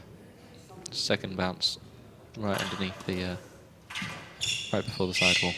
Have we got any more dry towels down there? Yusuf having something to complain about at the moment. I wonder what he's done.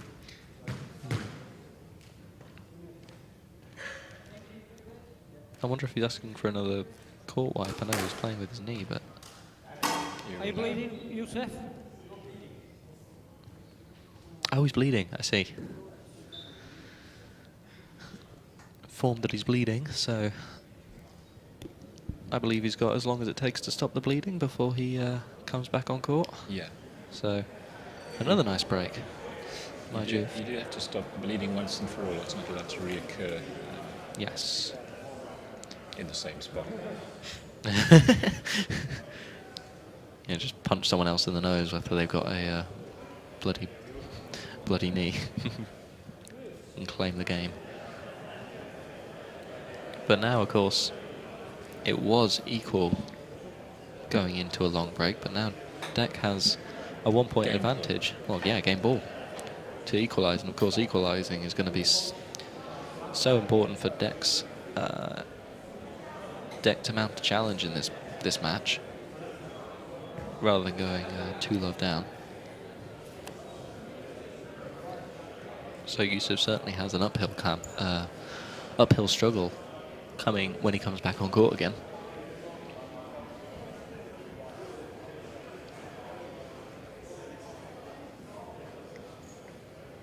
So there, just to confirm, the 5th seed at Hannah Ramadan and Tesney Evans was 1-3 in the favour of Bristol. Ladies and gentlemen, Mr. Lewis Solomon Walters will lost take an easy 3-love to break. Tom Ford, We're giving him putting reasonable Bristol time 2-love to up. speed.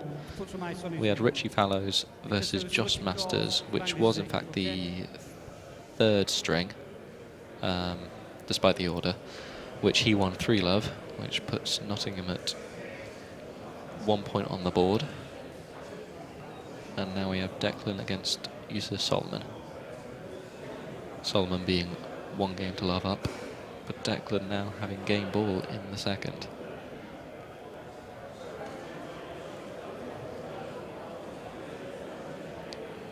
So I think, as we can see from the crowd being allowed to leave and such, it looks like we're going to have a brief break while we wait for the bleeding to stop. And we will return shortly.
So as you see, with the lack of action caused by a blood injury, which requires sorting fully before coming back on court, and that's Yusuf Solomon had a little bit of a fall on their own sweat, really.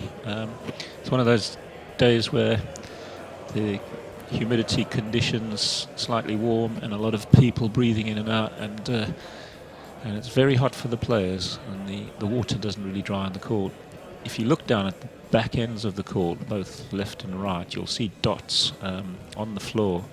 Those are dots of sweat, and they can be treacherous when you're moving at the speed that these guys move at. It's at a vital stage in the second game. Declan James being 12-11 up and 1 game down, so vital for Nottingham, well, vital for both. We do hope that Yusuf hasn't got any other injury apart from the blood injury because of that fall.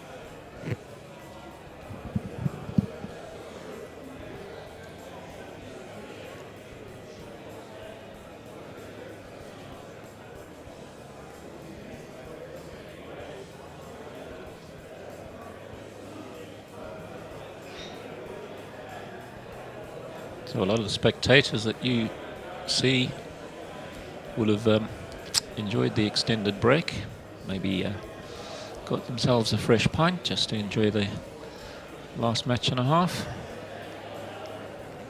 There are no more matches on the other court, so all the action takes place here. So this is where it all gets decided.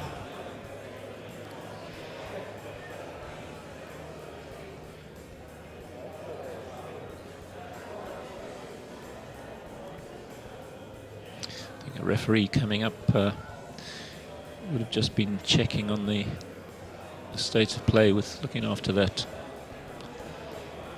wound.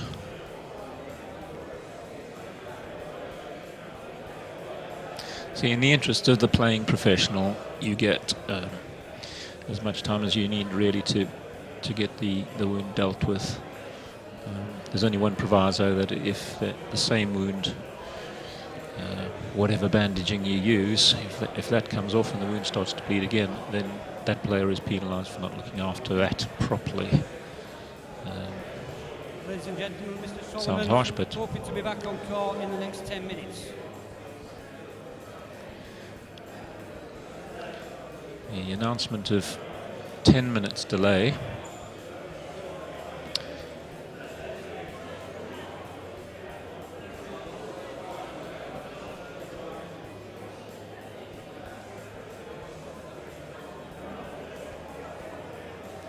Should definitely get the court a little bit of time to dry out. Some of those spots tend to fade down below.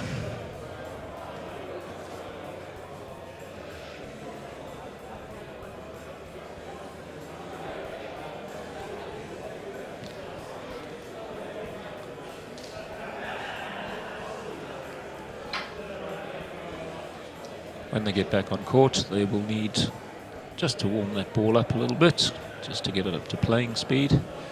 So until then, we'll leave you looking at the crowd scene.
Could Nick Hargrave come to courtside, please?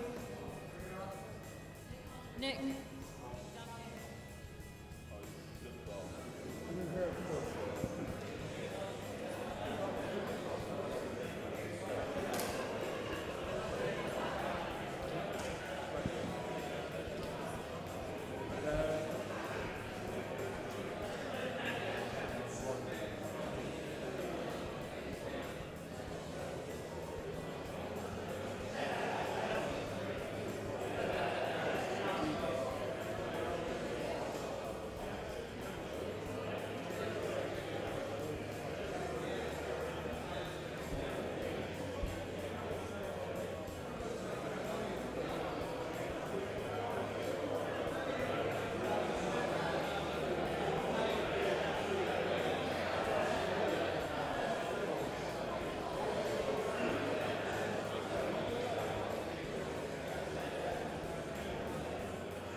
So, ladies and gentlemen, we apologise for this small interim.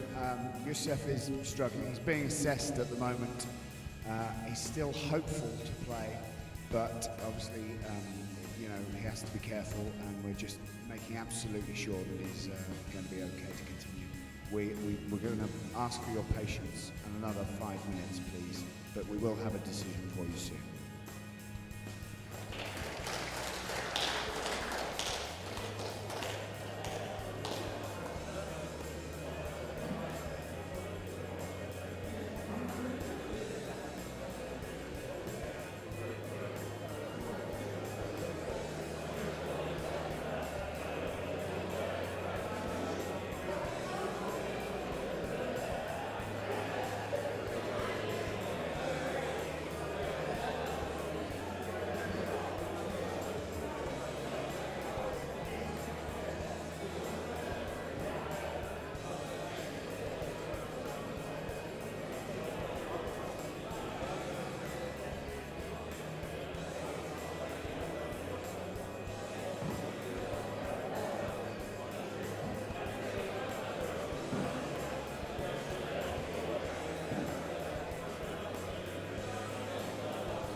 Okay, everyone, we are back live with our second seed match tonight. Declan James versus Yusuf Solomon. Bristol currently 2-1 up against Nottingham. But in this match in particular, Yusuf is winning 1 game to love, but Declan has game ball as we return to this game. Just to confirm with you guys, Yusuf, in fact, did not have a blood injury, but was allowed extra time just to recover from overstretching a muscle. And here we can see it now. Oh, it does look very nasty. But he just had some ice on it for a few minutes, and looks like he's back and ready to go. Yeah, this could end up being the crucial match of the night. Not particularly playing well in the first game, battling it out and getting to the point where it would level the match. Certainly could. When we looked earlier, there was a lot of sweat on the court. It looks like some of those dots have dried up a little bit, but I can assure you, walking around the gallery there, it's really warm. 150 people. Birmingham lead 1 game to love. Warm bodies in a small space. And, 12-11. Not a lot of chance for that heat to dissipate, so that court is going to be very toasty. I'd imagine neither player wanting to go too short too quick. It's their own fault for sweating so much, 12-11 really. from the left. Oh, wow. Have to agree there. Oh, a clever serve from Decked as he has game ball. So this, of course, a very tense moment. Now, neither player wanted This is the true test of a pro, you know, you come back to the court. after 15 minutes off, yeah. Massive rally, neither player wanting to lose it, of course. But so much on the line from no start, no warm-up, as it were, or no practice, kind of, to get you back into the match swing of things. Oh. Brave move from Deck, that shot, love that. Yes, left. Yes, let being given for that ball. No one's giving an inch in this rally. No, it's a very good rally to open up again. Very hard. Of course, these players will be plenty fresh after a 15-minute break.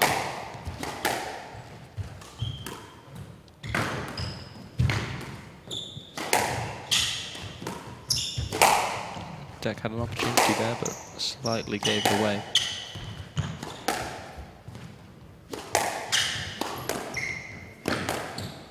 Massive battle going there. Was the ball good? I was unsure.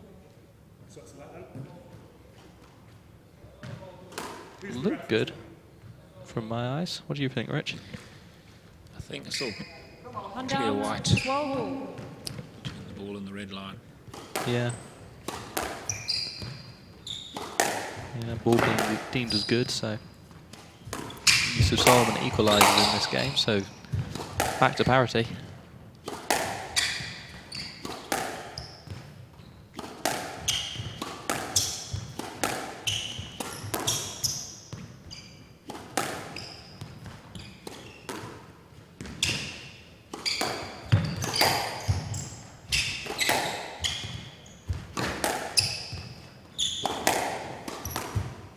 Oh, very nice shot.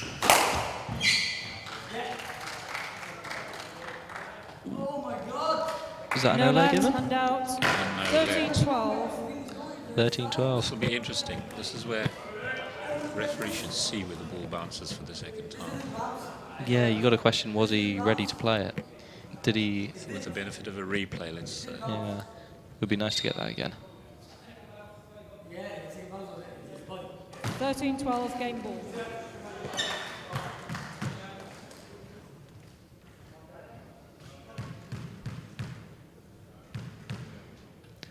No, it looks like we can't get that replay, unfortunately.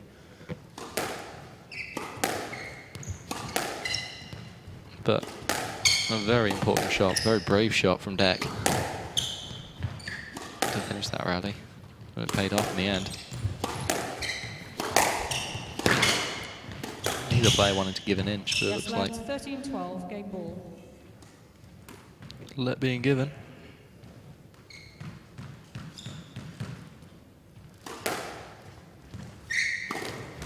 You can feel the tension in this. I know. And he makes another mistake. Hand out, 13. He was making plenty of those in. The first game, this is the story of his nights there. Making so short one. Well, in the past, he's always slightly been known as a bit of a shot player, so that's very good. That is brilliant. Forget very good. His fast movement into the front, like now, That body positioning was very nice. that's a very accurate finish. Yeah, shaped up really nicely for that. Like he was facing the entire, completely the wrong way, but shaped up perfectly to take that ball in. Very good finish. But this game, this is a cracker. To come back from injury like this and keep fighting off game ball as Yusuf Solomon is, it's a very hard thing to do. Remind me, did Deck have... Ooh, error being made and another. Right. Once Hand again, out, back to 14 all. It's a bit awkward being right by his legs.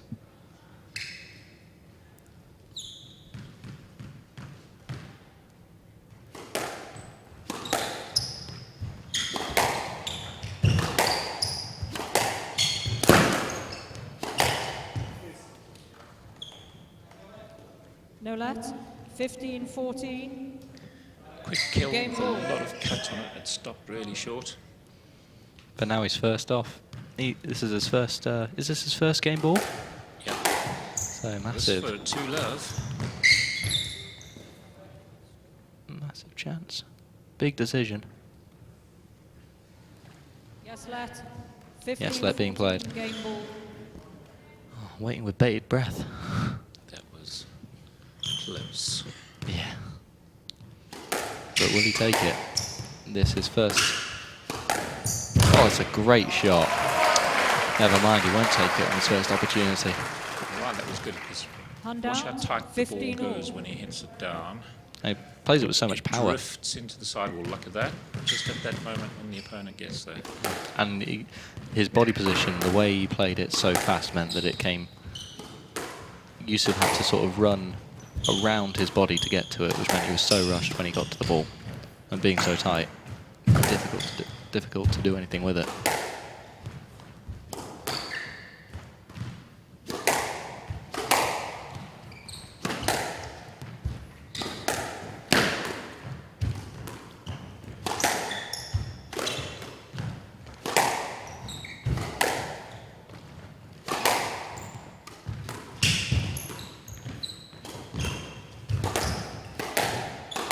Oh, quick fire away from that. That's a Oh, good back. very good finish.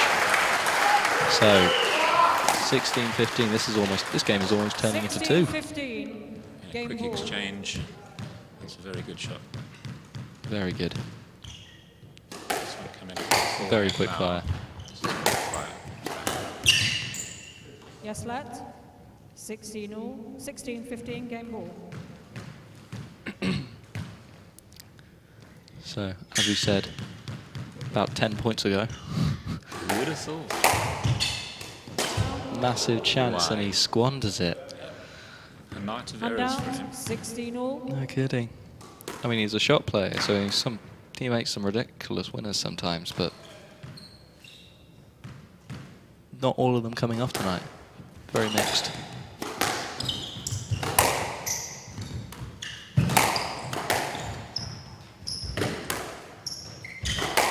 Nice recovery, being very deep in that corner.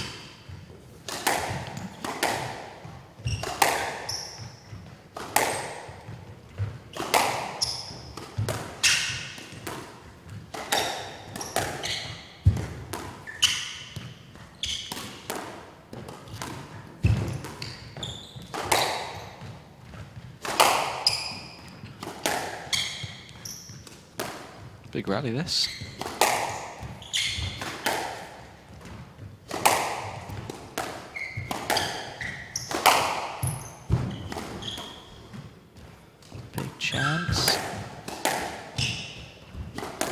Deck Smith. Stroke to Nottingham. Stroke to Nottingham. And a racket throw to go with it. 17-16. And the loose ball, of course, can't necessarily swing that shot. It's a bit Game ball. swing on that one. It's a bit close to him. 17-16. Stroke being given. And now Deck James has another match, not match ball, game ball in this second game. I mean, the length of this one is, if you exclude the break, has basically been a game on its own. And the mental pressure on both of these players to keep backing up, knowing that, you know, 2-point advantage is all that is needed to take the whole game at this point.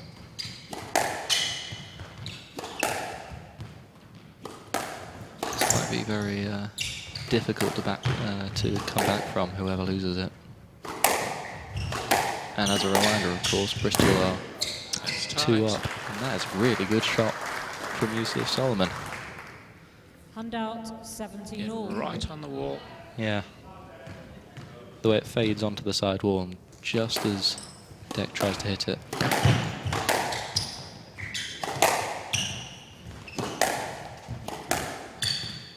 Oh, this is a brute of a match. 17 all, and both players looking like they really, really want this.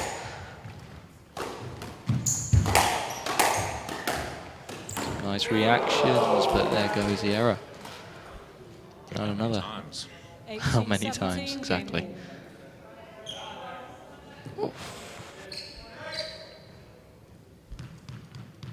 And this is Yusuf's second. Oh! Oh! Unbelievable, Jeff. Handout 18 all. That is some confidence from Declan James.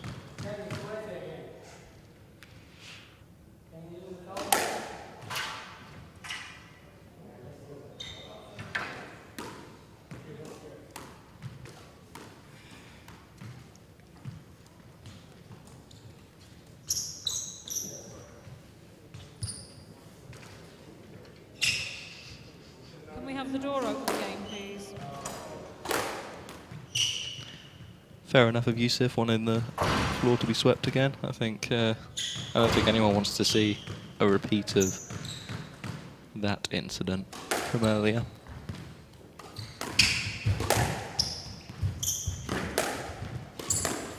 And just to help with the heat, we've got the door now opened on the right-hand side, so I wonder if that will affect the amount in which these players are going to take the ball in short, with the court potentially cooling down a little bit.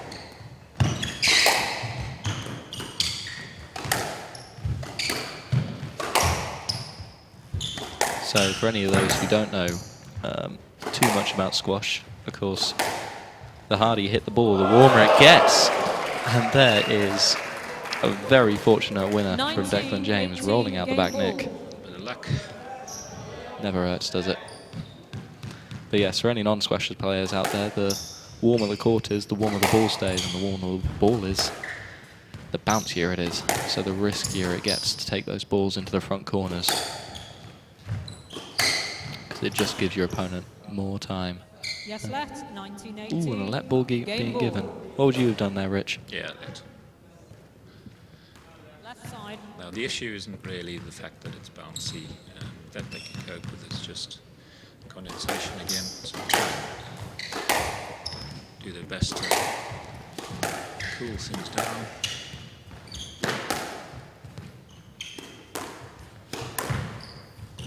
Brave move from Deck.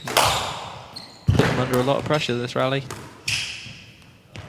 Yes, let 19-18. Yes, look coming from it. Perhaps a little bit cheeky from Deck, because that was a very tight ball in the end. Perhaps he didn't want to play it.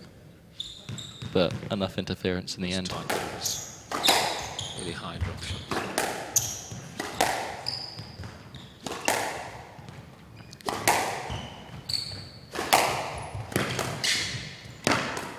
Massive rally this. Still game ball. Yes, let. Yes, Yes, let being given.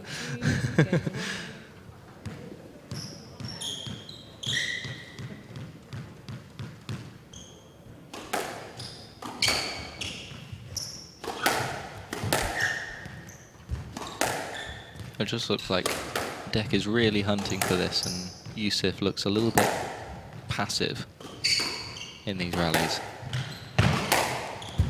Not quite being as positive, taking the ball in short as much as Deck is, or at least with not with as much confidence. Very good.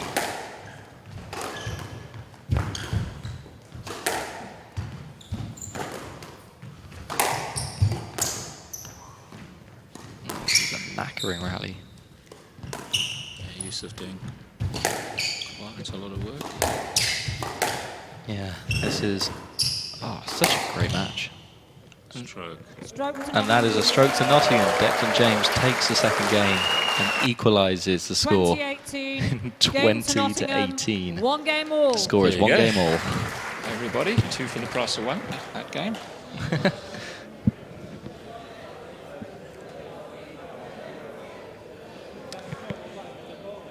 I think not only does that equalise things, but you know, Declan sort of probably feels they're a little bit more settled into the match, satisfied with that, and then I'd say he's going to get himself into a higher state.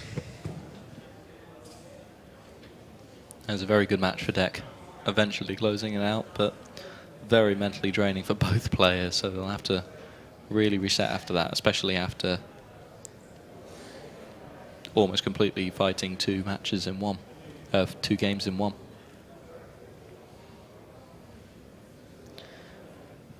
And while they're off, we can see the scores from the other venues. So Birmingham are now 2-2 against Warwick, so that'll be an interesting one. Decider match now being played. And Bexley already taking the 3-0 against Chichester. RAC taking 3-2 against Coolhurst, so another close match down in the South League.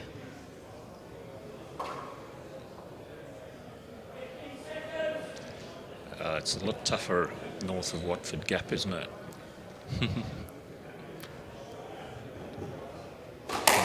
Bristol still make the journey.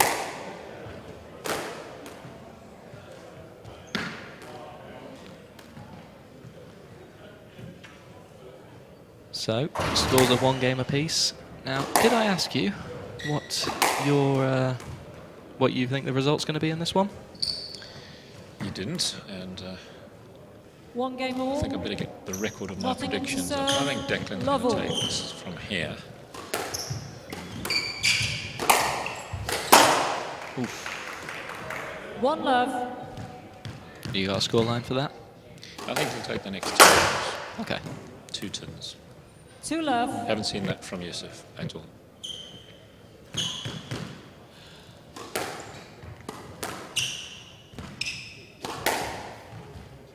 Three. Shake hands. 3 love. Oh no. Looks like he can't continue without with that injury that he's taken. It's such a shame. He gave a really good performance, Yusuf.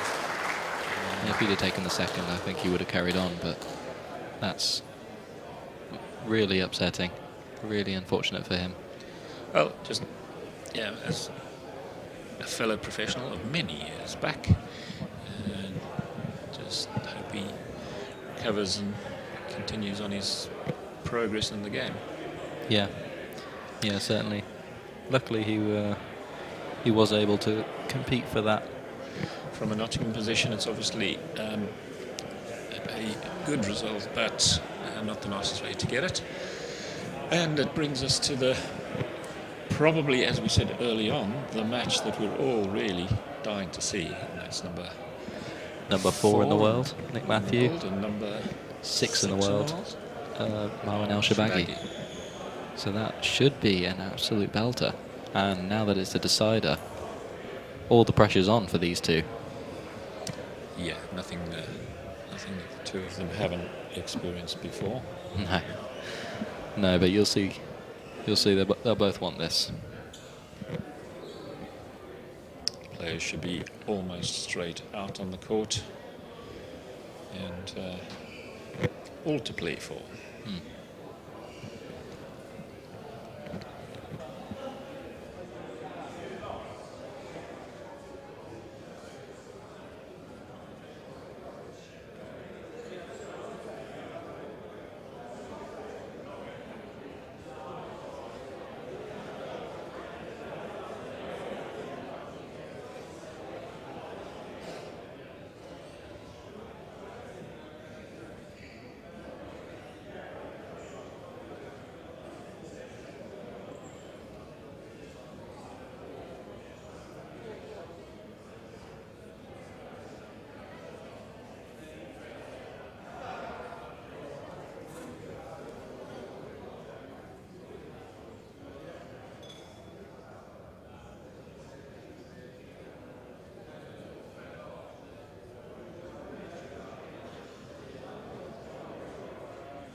So we are back with our final match of the evening. Nick Matthew World number 4 against Marwan El Shabaghi World number 6. Massive match this evening because the winner of this one takes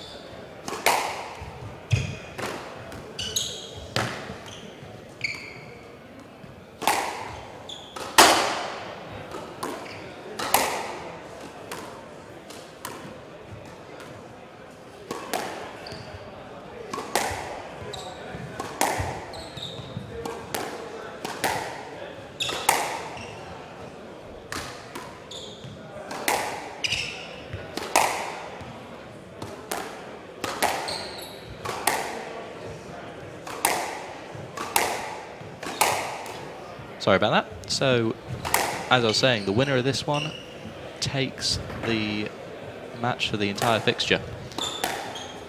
And it is certainly hyped up to be a cracker. You've got Nick Matthew, who's just recently come off in the semi-finals of the US Open. So a pretty good result for him, taking his seeding. And Marwan El Shabaghi, who had a little bit of an unfortunate start to his season, only reaching, I believe, the second round of the US Open, but certainly not a player to be underestimated. What are your thoughts for this one, Rich? Yeah, I think Marwan's had a fantastic season last season and made big inroads up the rankings. But then, as happens to everybody, you find that there's a lot of competition, a lot of competitive players there. Whoever's in form can beat probably anyone in the top 10. That's very true. He did lose to Diego Elias, who the little up-and-coming superstar himself, is not something to be upset about losing to, at least at this point in time. I've not heard that Nick's has any injury problems at the moment, so that's great when both players are firing. You can see them at their best.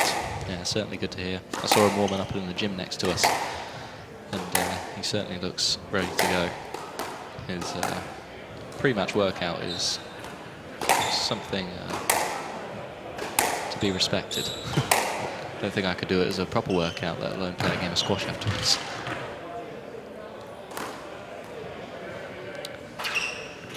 So, 2-2, Nottingham, Bristol. Who do you think is going to take this one, and by what score? Marwan's got so many shots that it's sometimes difficult to beat him 3-love. It sounds like I'm giving the match to Nick, but I'm not giving him without a big fight from Marwan, and I think Marwan's had some electric results last season, as I mentioned, and if he does that again, and he produces that sort of form again, then Nick will have to work hard. That's very true. With them both getting knocked out of the last tournament early, I think they're both probably a little bit more refreshed than they would normally be if, like Nick very often would have come straight off a final and come straight back and then just had Monday to rest. But he's had more than that, so... Yeah, he's had a good week off now since the US Open, so he's got plenty of rest in him and shouldn't be too jet-lagged or anything like that. Marwan, of course, he played in the Channel Vast down in the south of England just a few days ago, but was indeed knocked out early in that one. Marwan went for years not beating his brother. Muhammad is #1 in the world, and then all of a sudden last year picked him off twice. And when he came into his own, There's a mixture of things in that one because his brother had obviously dropped in the rankings since his time in the world at world #1 to the likes of Greg and Gawad. And Marwan, of course, was very hungry to get those big wins, so to beat him twice and once with a very decisive 3-love was a very good result for him. But you didn't tell me. What do you think the score will be? 3-1. 3-1. There you have it. Down and out.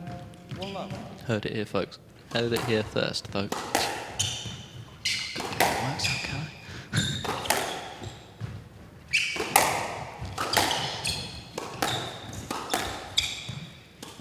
So, in contrast to the game earlier this evening, both players taking a little bit of time with this opening rally, opening couple of rallies.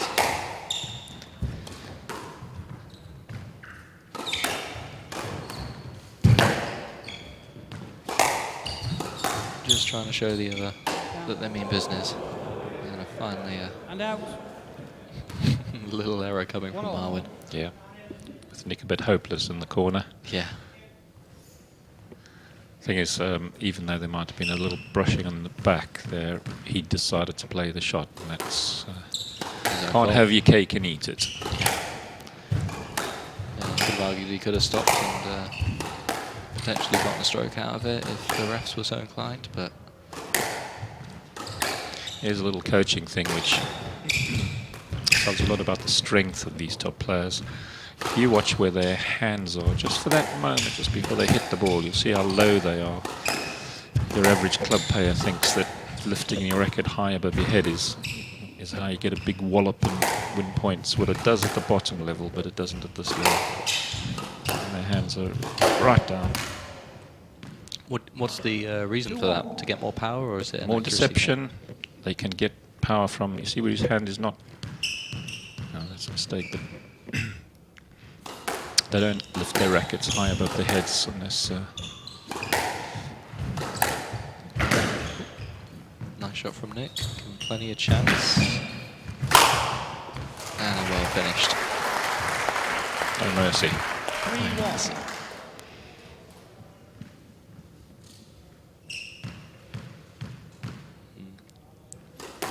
No, I think Nick will take this one 3 love. I think Mar wins. Marwin's legs might be tired from the tournament. That's true. He only made it to the second round in both the events. In both the Channel Vast and the US Open. I'm not 100% sure, but he went out early compared to his ranking at least. Maybe university work is a bit hard for him at the moment. What is this? His 7th year or something? Seventh year in first year. Surprised he hasn't got a PhD by now. Do you reckon he changes course every time?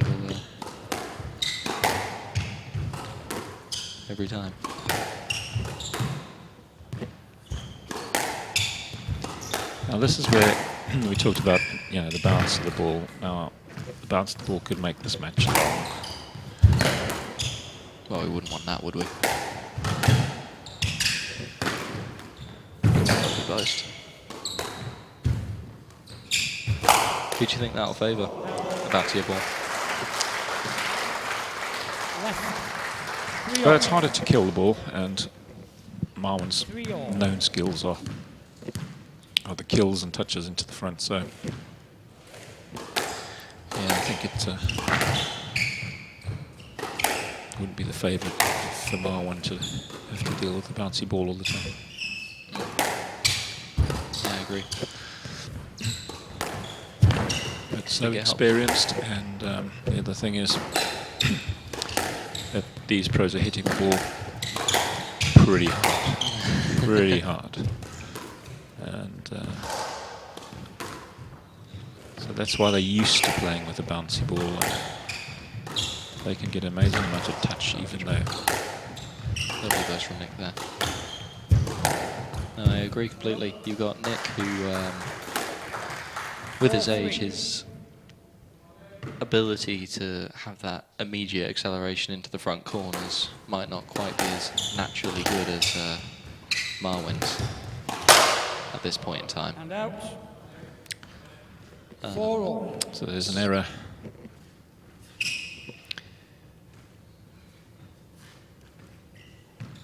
So it might suit Nick's game, who famously likes to open with a very long game and keep rallies going and make it very hard for his opponent in the first. and win on attrition more than anything else.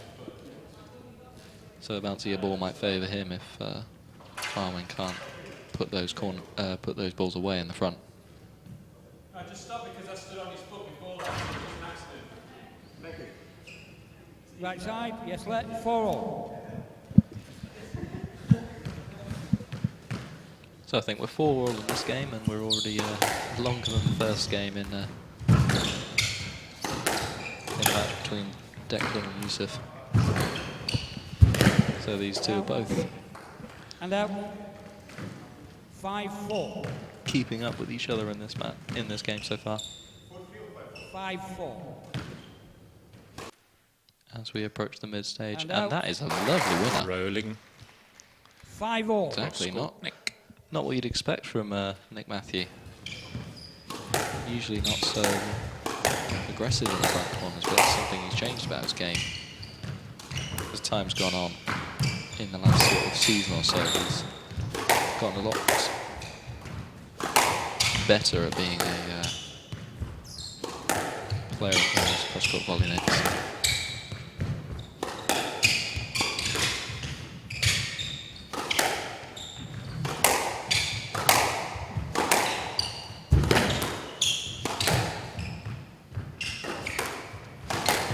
Oh, Knack.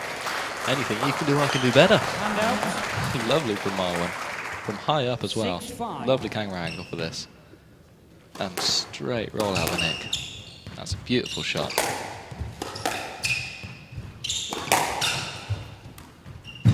Good reaction. Ah, that's a great touch. And out. Very Off the fortunate. half volley. 6-all. Very hard to do that. Very hard to practice that.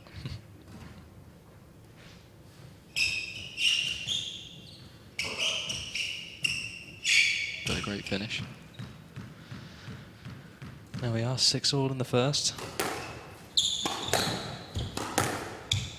Very even start between these two. Hard to say that either one of them has a particular advantage so far.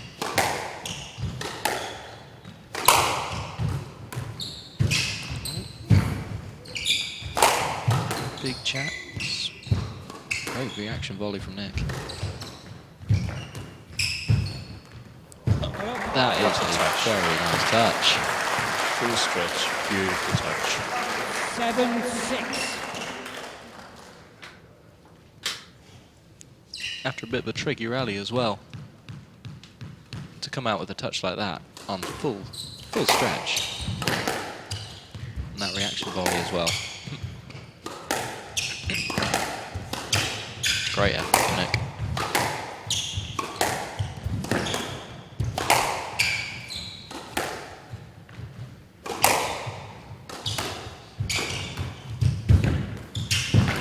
Oh, very nice drop shot from Nick. Certainly if he plays like he did in the US Open, catch the highlights of that semi-final against Marwan's brother Mohammed in the semi-finals of the US Open. If he plays like he does in that match, like he did in that match, I think it could well be a 3-love for Nick.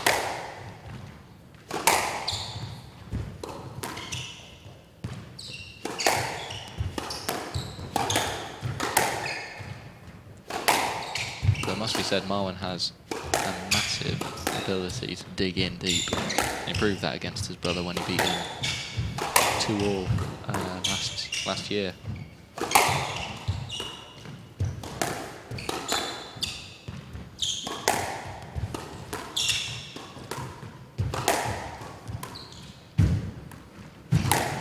Ah, well done. Well straightened. Hit the ball really well with his body on that one. 7-all. Punched that ball straight. Not the easiest angle.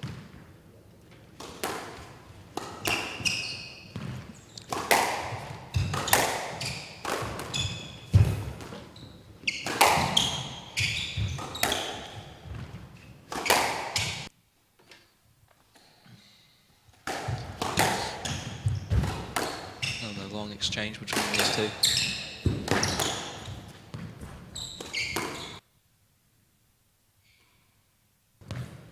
Like they're both feeling each other out like in the first rally. Yeah.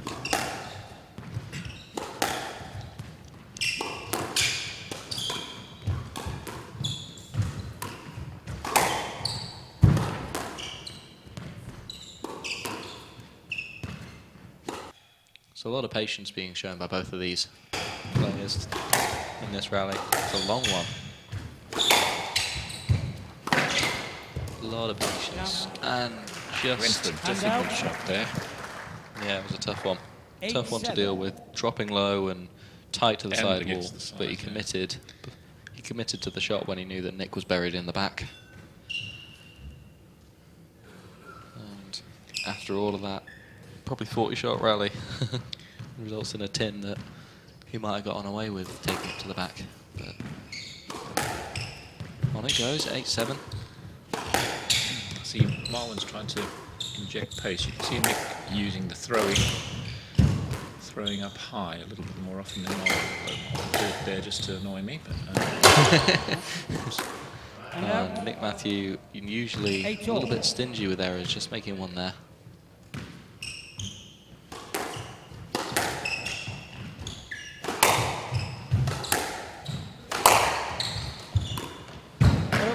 That is a great shot. big, from very Nick. short swing, And an out. efficient shot. 9-8. Efficient.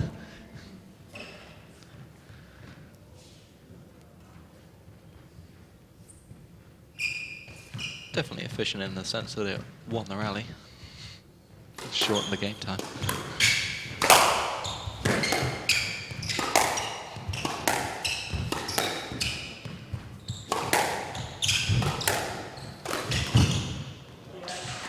Very good boast, wrong foot in Nick. I saw him do that to 9-0. Muhammad when he beat Muhammad. He used that boast quite a lot. It was very Nick's effective read from it, the right but that position. was a good read. Say again, sorry? Nick's read it mostly. Oh, perfect. Oh, that's stunning. Great 10-9, shot, especially when you ball. consider how warm the ball is.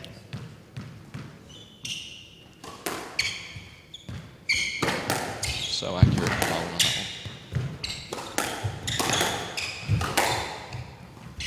on that one. Tries it again, I but think to no that avail. came low out of the And out 10 the all. glass at the Flamers back win by and- 2 points.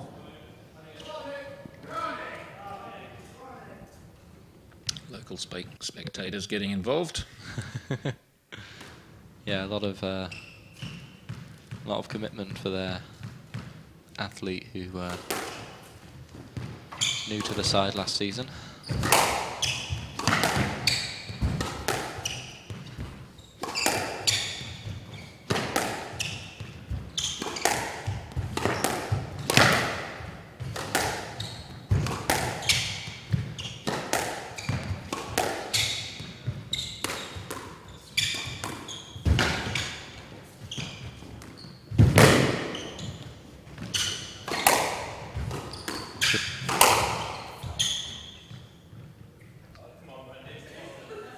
Yes, let's.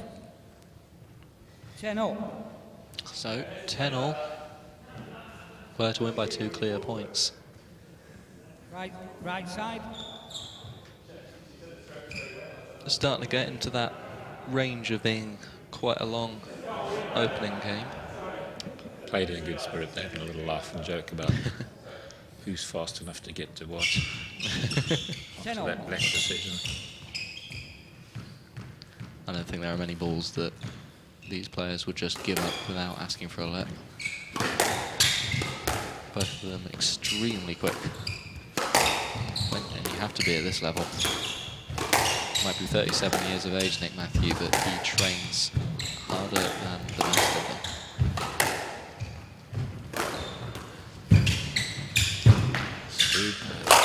It's lovely. A little bit overhit on that cross court, but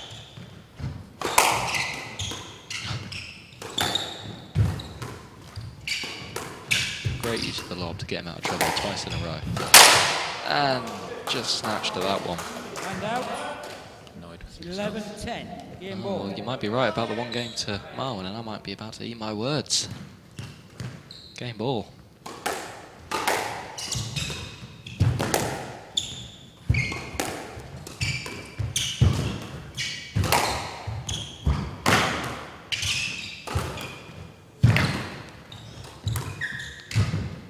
Nick putting Marwan under so much pain.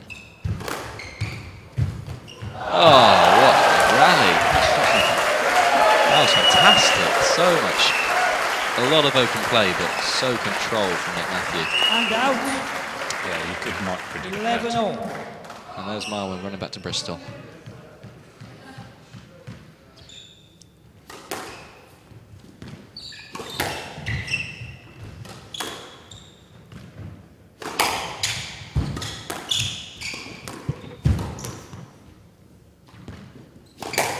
Just staying in. Oh, Talked about that boast being a 12 weapon. 11. It's an error. Ball. difficult off the volley though. Especially when it's dipping like that. It's a brave shot to go for by Marwin, but couldn't pull it off in the end. And now, 1 game all to Marwin, and now it's 1 game all to Nick. In this time. Oh, Down. there's no fear from Marwin though. Game ball down and still goes for it. 12 all. These two putting on a great show for us tonight in this opener.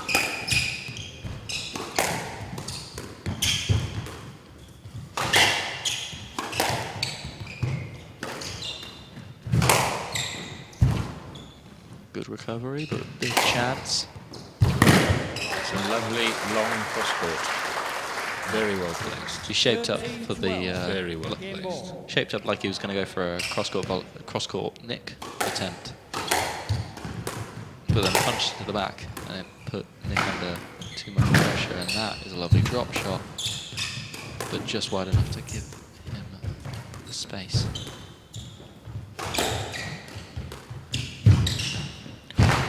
Down. Oh, Great great job. Well, I'll eat my words. Marwin's 1 up against the world number 4, the Wolf. How much Nick. money did you put on that being a 3 love? Ah, I think your student loan's going to go up. now my money's in bitcoins.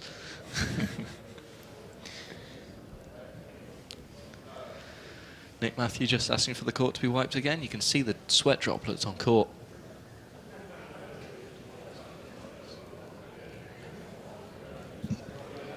You can see the droplets of sweat in that back corner where most of the exchanges are taking place, in that back left. And a door. Yeah, plenty of sweat in those on that court.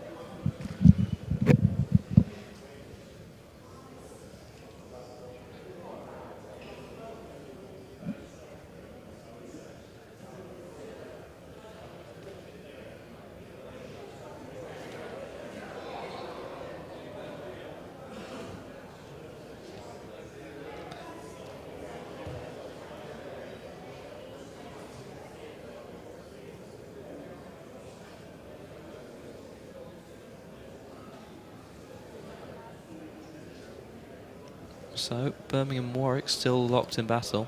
The only match still... Oh no, Chichester and Bexley still going. But Birmingham are apparently 2 love up in their final match fixture of the 15 evening. seconds.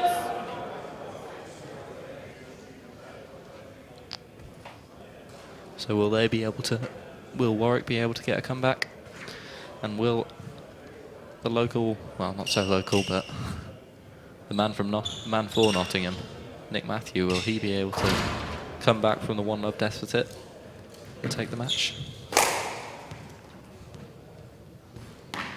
My feeling there was that Marwin did more of the travelling than Nick, but you know, these players they're in the top 10, not for nothing. Yeah, but even after a 19-minute first game, Bristol lead. I 1 think game these to players love. have to be feeling it, Love all. at least breathing a bit heavy.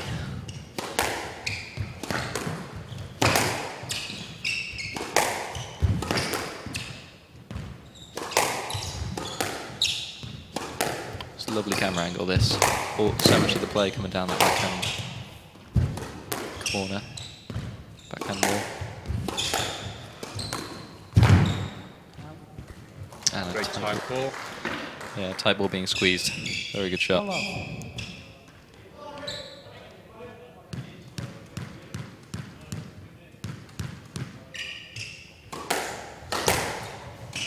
Goes for it. Marwin's looking a aggressive in this second game. And Nick, you can see him trying to use height to kind of neutralise that attack. Thank you, person who walked in front of the camera. Oh, that's tight.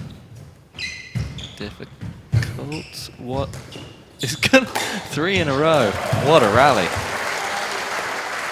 The only reason they couldn't put that away was because of the quality of the shots that they're playing and the touch in the front until that final one. And great movement out of Marwin, seemingly always chasing that little exchange.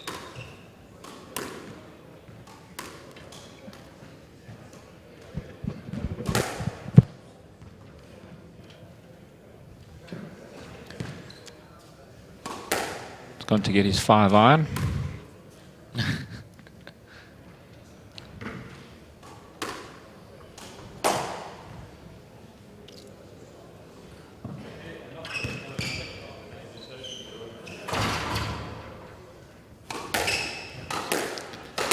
Do you want to have a little hit, Nick? You probably haven't hit any shots recently.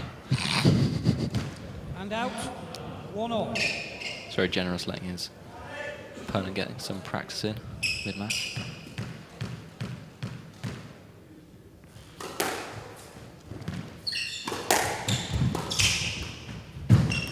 Difficult that to deal with, but Marwin does very well. Big chance, and that's a good finish. Right choice. Yeah, great whip as well. Bounces off the sidewall, but it dies into that bottom corner, back corner. That second bounce coming perfectly between the joint, between the glass and the back and the floor. Ah, and another great finish from me. 3-1.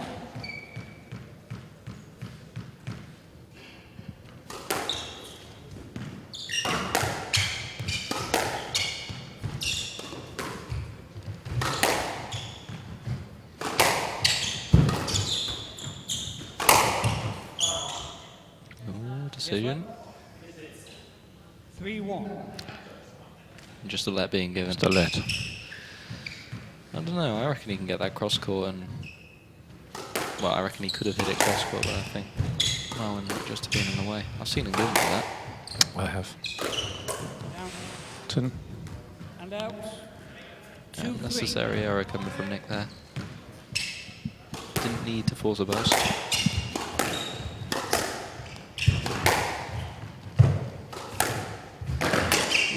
It was a great kill from the back of the court. Yeah, not often you see Nick take it short from the back, but It's probably learning from Greg Gould too. I guess you have to learn every shot in the book and do it perfectly at this level, don't you? Using plenty of flicks this game is Nick. Do you reckon that's an adaptation for the hard court? Or just something he's bringing into his game? Because you don't normally see him flick cross court from the front, or flick across the front of the court. 3-4. Interesting stage.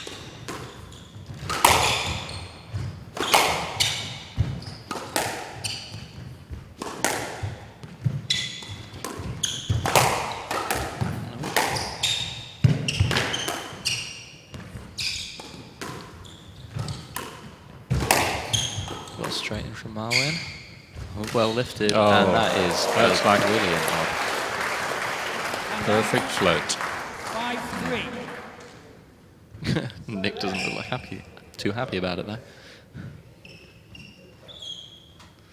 5-3. I think the result was so perfect that he had to acknowledge that, you know, it was more an instinct response. If I do that, I'm taking it. I know, I can remember. I can remember that cross-court winning, Nick, 6-3. that you slammed against Trent. No comment. Actually, no, I will comment. It was meant to go cross court. Bit of a lucky break, that one. Oh, straight in from Nick. Quite Marwan's doing some quite hard work at the moment. Yeah, it's not so much the movement in the legs, but the twisting and turning is difficult to do, and that's great shot and great recovery. Yeah, I think his legs are getting that. He's just being pushed into those front corners, and Nick is taking him in 7-3. fairly often now, and with a lot of bite to it.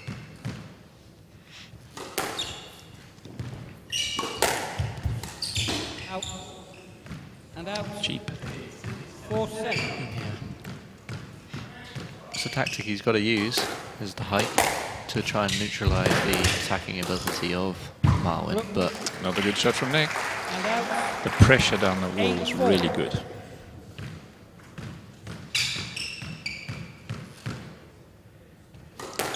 and good winner. Knows the position of his opponent. Perfectly weighted shot.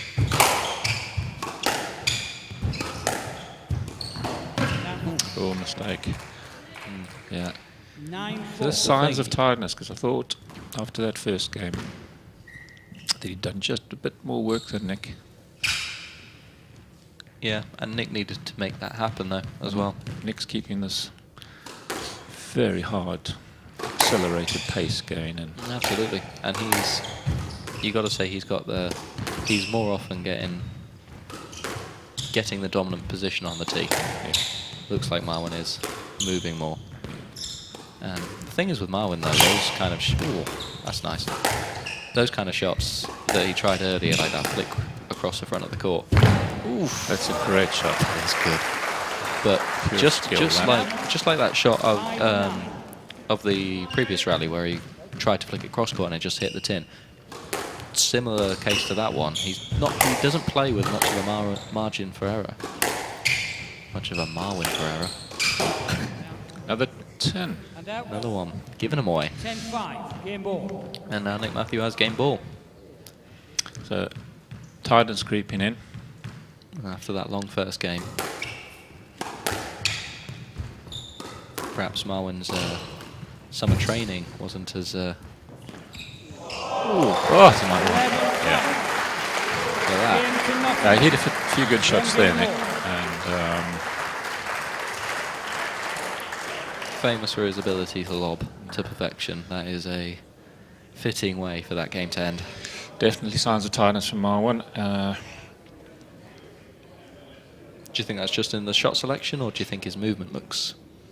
Yeah, his movement, I think his legs look rubbery, as they say in China.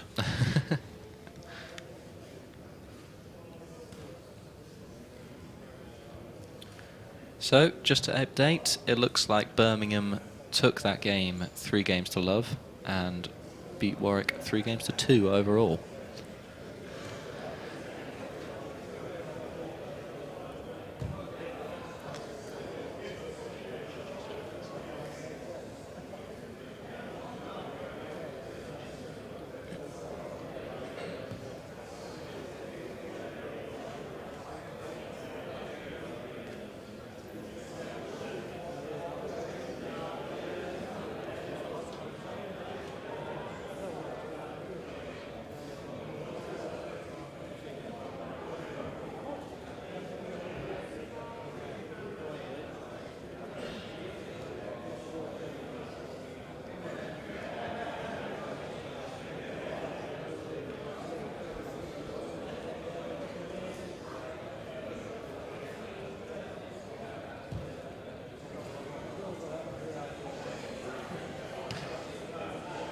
Fifteen seconds.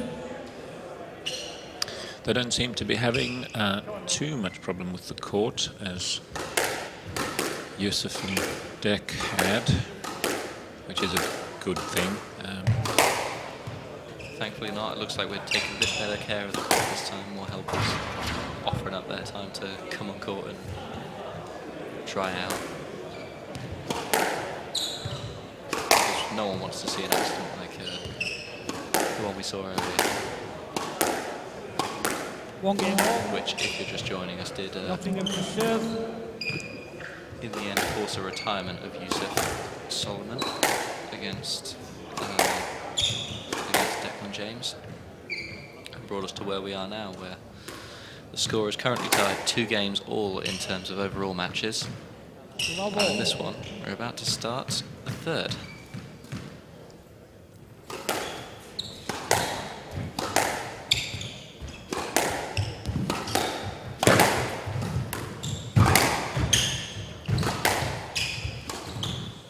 Oh, lovely.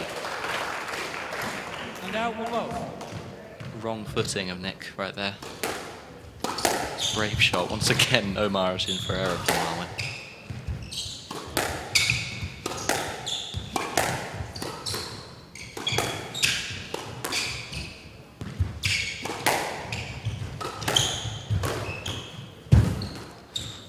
Just that lob to get himself out of trouble.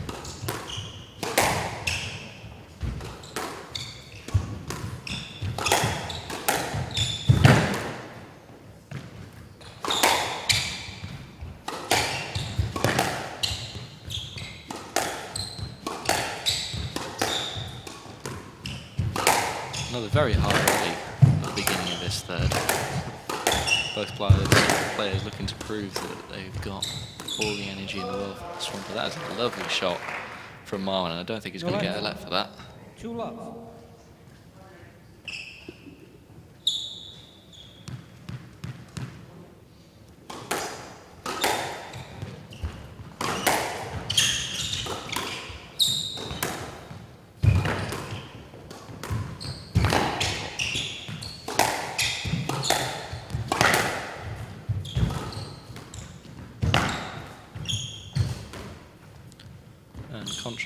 Contrary to what we won in the first 2 games, looks like Another error.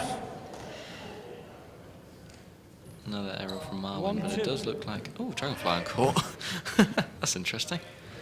No, it looks like... at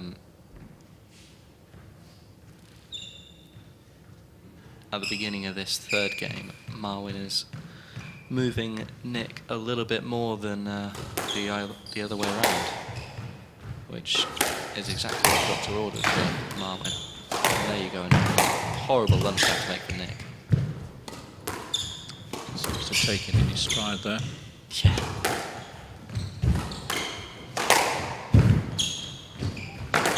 You have to say, Marwin looks like he's playing with a bit of confidence in this rally. 2 cross-court volley Nick attempts.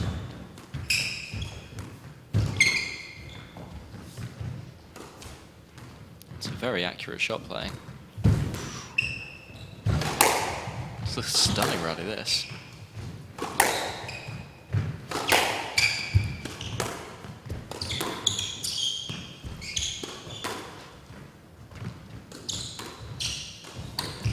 Oh, what a winner. Hand out. Very nice shot to win it off. Finish it off. 3-1. Nick knows that even though he took it out of Marwin in the 2nd game, that with the pro's recovery, you need to do it all again. Part of the challenge. That beginning phase is going to mean so much of this game. And out. 2-3. In order for Nick to just remind Marwin that he's out of breath. Because that 2-minute break can give you somewhat of a second lease of life at the beginning of the next game, and if you can capitalise enough, then Perfect length. very good. 4-2. Taking a mini 2-point lead now.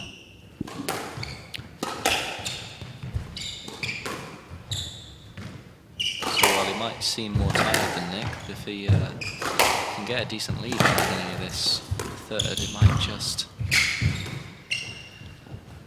throw Nick off a little bit, but that's... Perfect lob. Exactly. 3-4. Perfect lob. 3-4.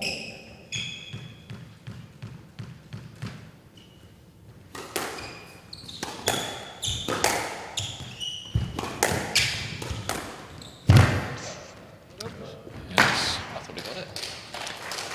Very fair. Not quite reaching those anymore. I'm still not convinced he didn't get it. Dragonfly's back.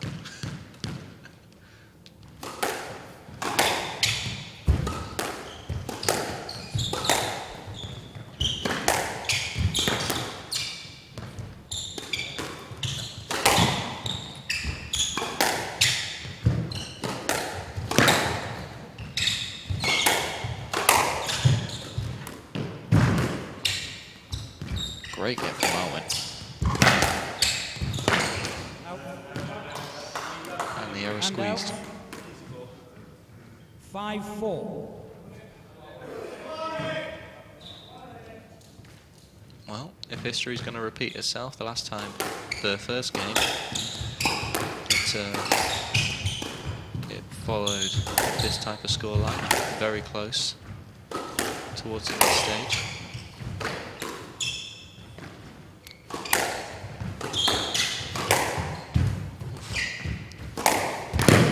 He's a very brave character, isn't he, Marwin? Likes to go for shots. Maybe he shouldn't. Look at that. Perfect. That was a great shot.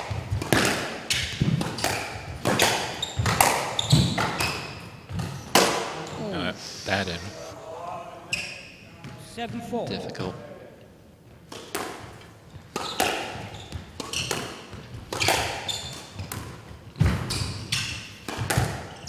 At the body shot from Nick. Not fooling Marwin though. That's a lovely boast.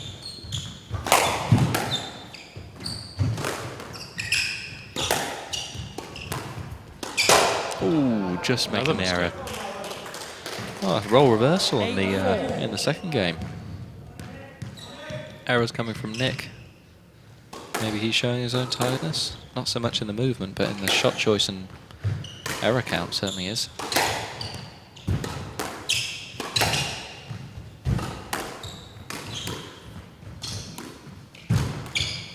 Ooh.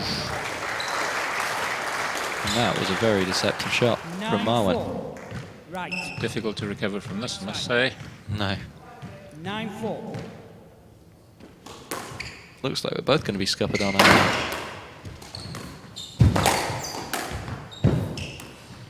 predictions. No. But here comes Matthew, potential fight back. 5-9. Local support getting involved.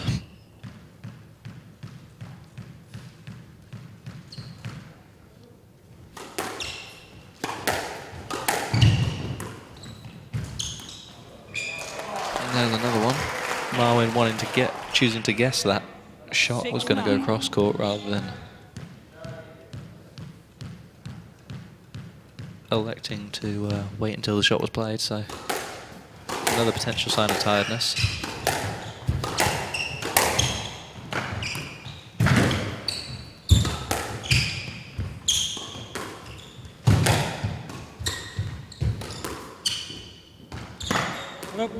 Another dropping into the neck. 7-9. They don't call him Nick Matthew for nothing.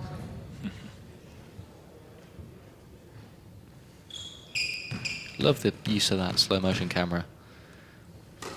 Making sure we know that the double bounce was a double. Fantastic.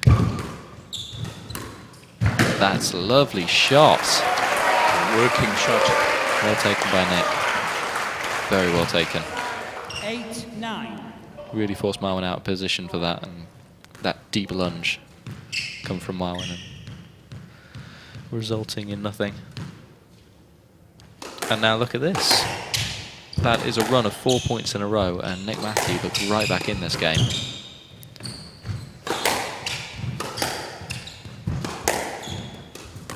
A little bit of Marwin losing his game plan. This is interesting. I want to see the replay for this, but I can't tell why Nick didn't hit that. Oh, that's fair.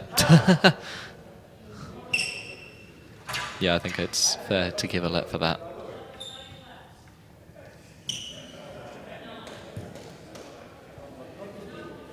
That said, the referees, I don't think, have access to the video replay like we do, so...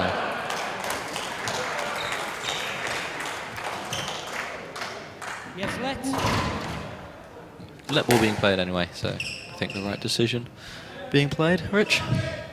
Yes, if Cynic in me says, come out of the court and have a chat to the ref and take a few deep breaths.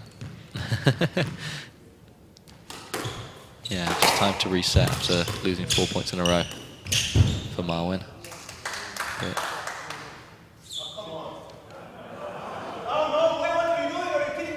sounds like a let being played.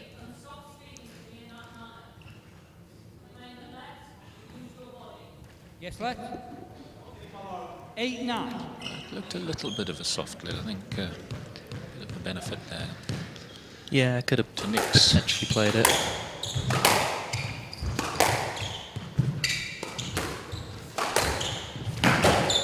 Ooh. Error coming, giving Marwin Al-Shabagi.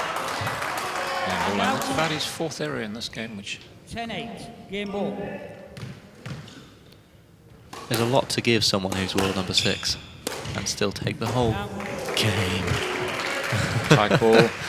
Tight ball, 9-10. but Game ball. almost regretted it. Sudden death rally. Massive one for Nick. Massive one for Marwin. Based on tiredness levels. That said, I think it's been pretty even this game. Movement for both players. Would you say?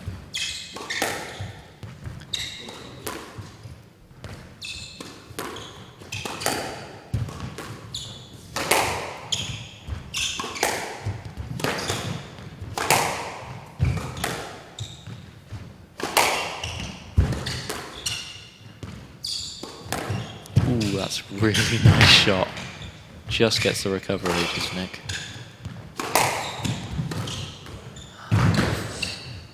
These are some heavy movements in this rally from Marwin.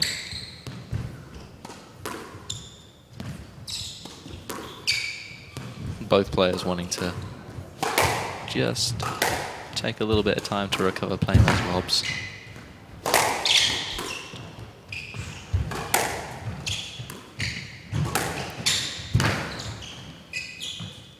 Big chance. Such a massive rally for the game. Such a good rally. And it comes up. Need a replay on that. Definitely need a replay. So what does this ball do? Oh no, then we need to see the Matthew one.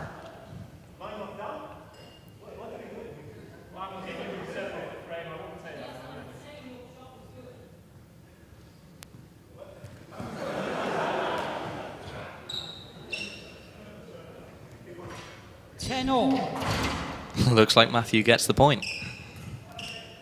Inconclusive from the replay. I think we can't capture the... Well, can we? Oh, no.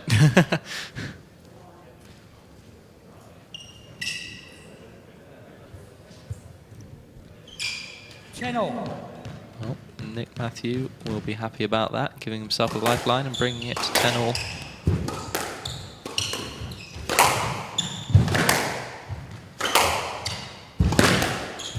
Pace going up there. Yeah. Both players trying to bully each other on the court a little bit.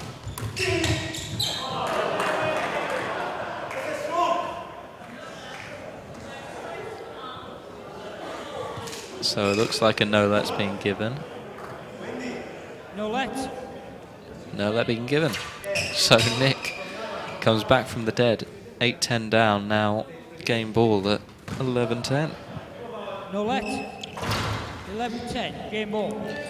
Well, he already did it once he this game. caused his own position. That's the one thing in the rules. If you've played a bad shot and you get stuck behind an opponent, you have to make the effort to go around. You can't push through. Which is really... I don't think that decision's fair enough. It might have been a slightly high ball from Nick, but as you said, he's got to make the effort to go around rather than through the player. But Nick has done it already this match. Can he make another run of 4 points in a row to take the game? Yes, maybe. Stroke being given. Wow. Controversial choice. I doubt Marwin will like that. If you watch with it, second bounce was if we get a chance. Yeah, I'd love to see a replay on that. That would be. That seems like a very.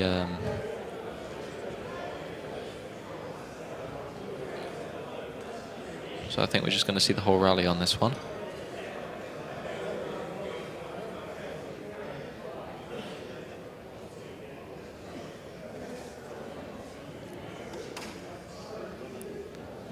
It's patient build up down the wall. That's very tight work from Matthew.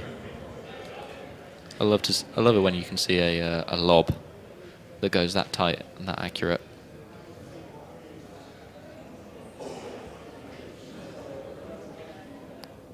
Second bounce was on the short line, the red line across the middle. Exactly. Which with the second bounce is right there. Yeah, there's space. There is a lot of space between Nick and the ball there, I think. So I mean, he would have certainly got to the ball had Marwin not been there, but I don't think Marwin was in the swing. I thought on first view it was a simple lap.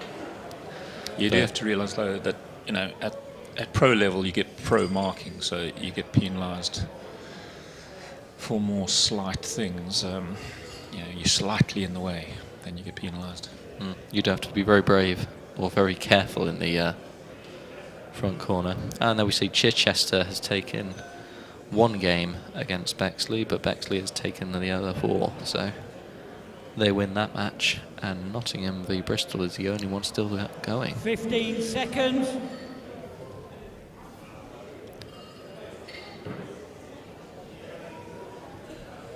So Marwin's got a lot of work to do now because he had an 8-4, 9-4 lead. Yeah, 9-4 I think, and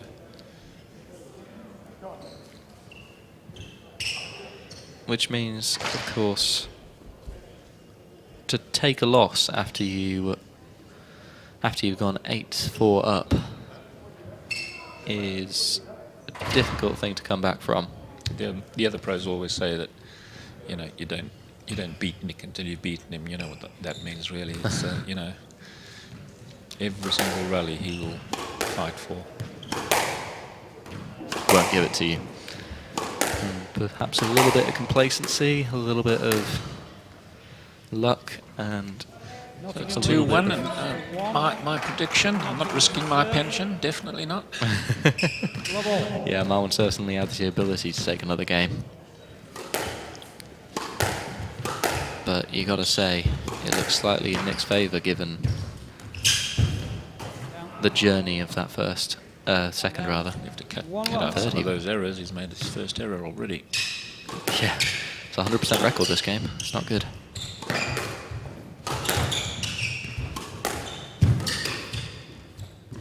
That's a very nice tight ball. That, Perfect length. what you said. And now 1-1.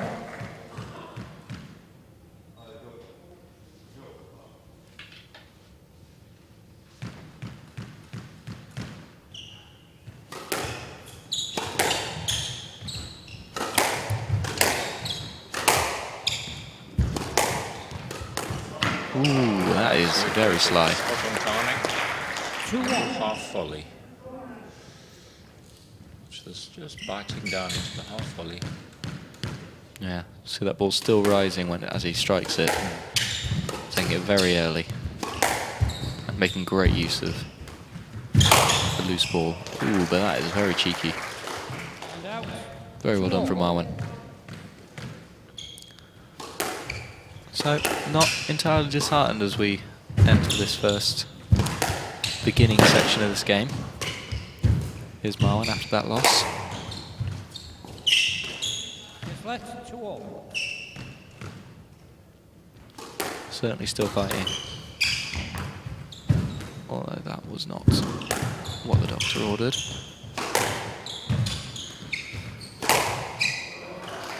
That was though. Yeah, Nick was 3-2. messing around in the front there. Yeah, very loose shot, plenty of time. Stood still as he plays it. Perfectly balanced. Had all the options and Nick thought he was going in the front.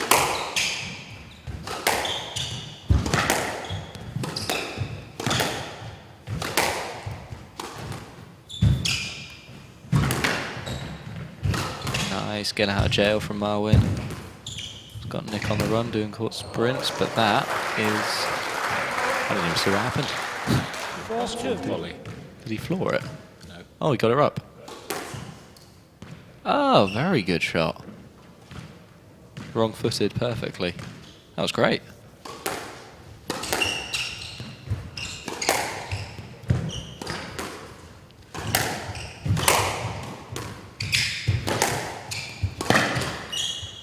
Seeing a lot of nice reactionary play down the middle. Some down the middle shots from both players, but both are reacting really well to it.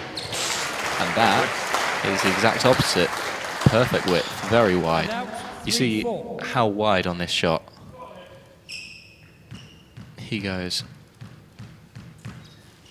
Marwin thinking that Nick was going to go straight, but whacking it cross court. 4-all. Cheap error from Marwin.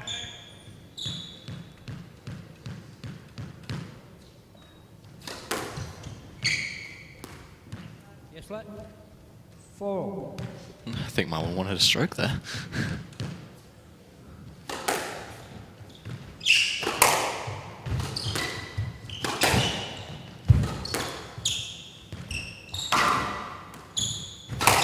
Very nice.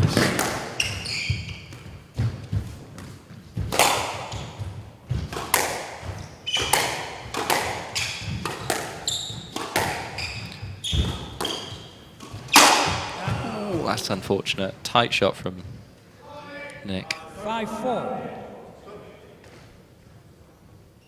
Putting Marwin under just a little bit extra pressure.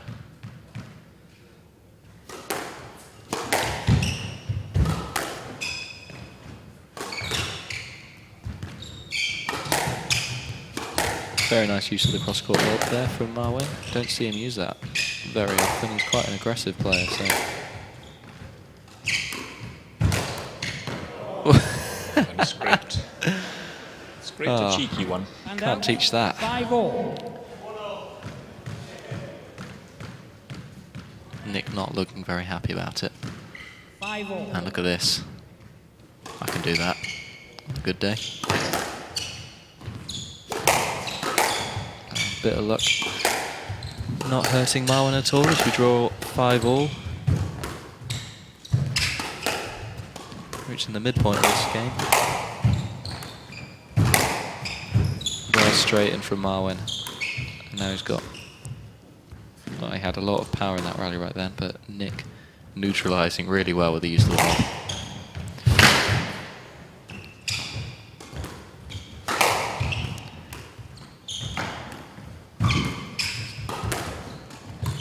Oh, lovely shot. Marwin just holding his ground. 6-5. Using that core strength to keep his body completely still as he plays that. Great effort, but then another cheap error from Nick. 7-5.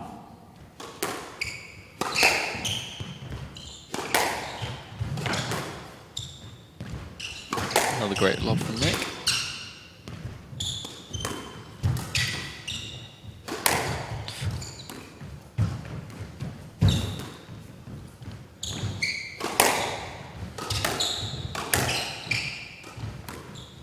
Oh, that's a lovely ball.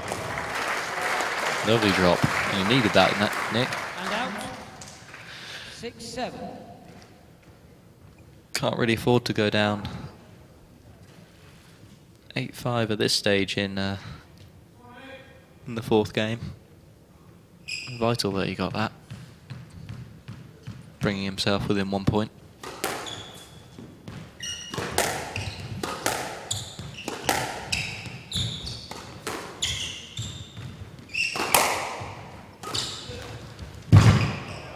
Great burst. Yeah, really well worked. 7-all. That was a great post. That perfect width, dying into the corner for the second bounce. There you go. 2 rallies, 2 points. Draws level.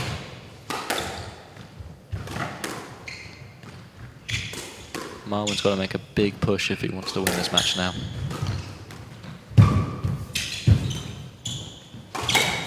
But you have to say Nick is doing a really good job of controlling Marwin.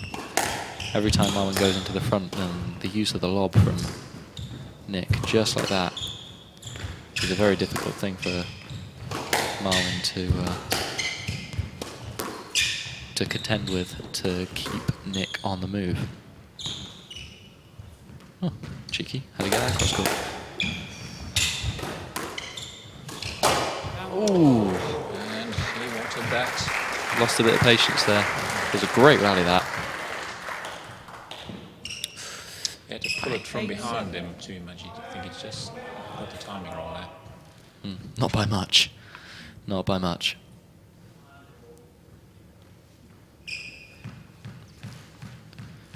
So, 3 points in a row for Nick. It's been the tale of the last couple of games, really. Marwin's had a bit of a lead towards the midpoint. And Nick has fought back and gotten ahead. Latter stages, errors from Marwin. Maybe the fitness just not quite there at the moment. At these latter stages, because he can certainly compete in the beginning and mid. But either the fitness or the mental pressure might be getting to him. One of the two.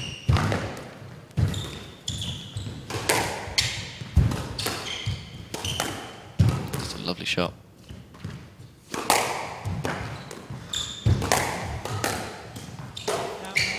Another error. That's 5. And this is big now. Three match balls for the Wolf, Nick Matthew. Will he convert first time?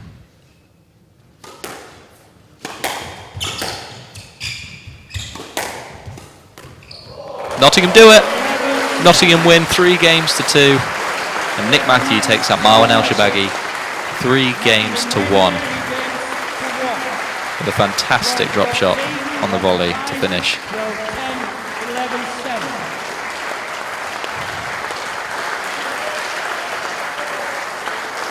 Well played, and another win from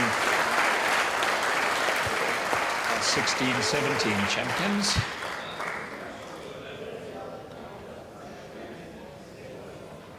Against a very strong side.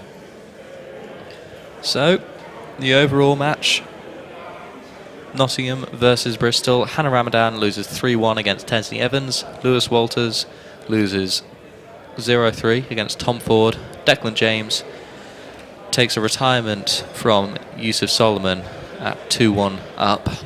Richie Fallows takes out Josh Masters 3-0. And Nick Matthew beats Marwan El-Shabaghi 3-1.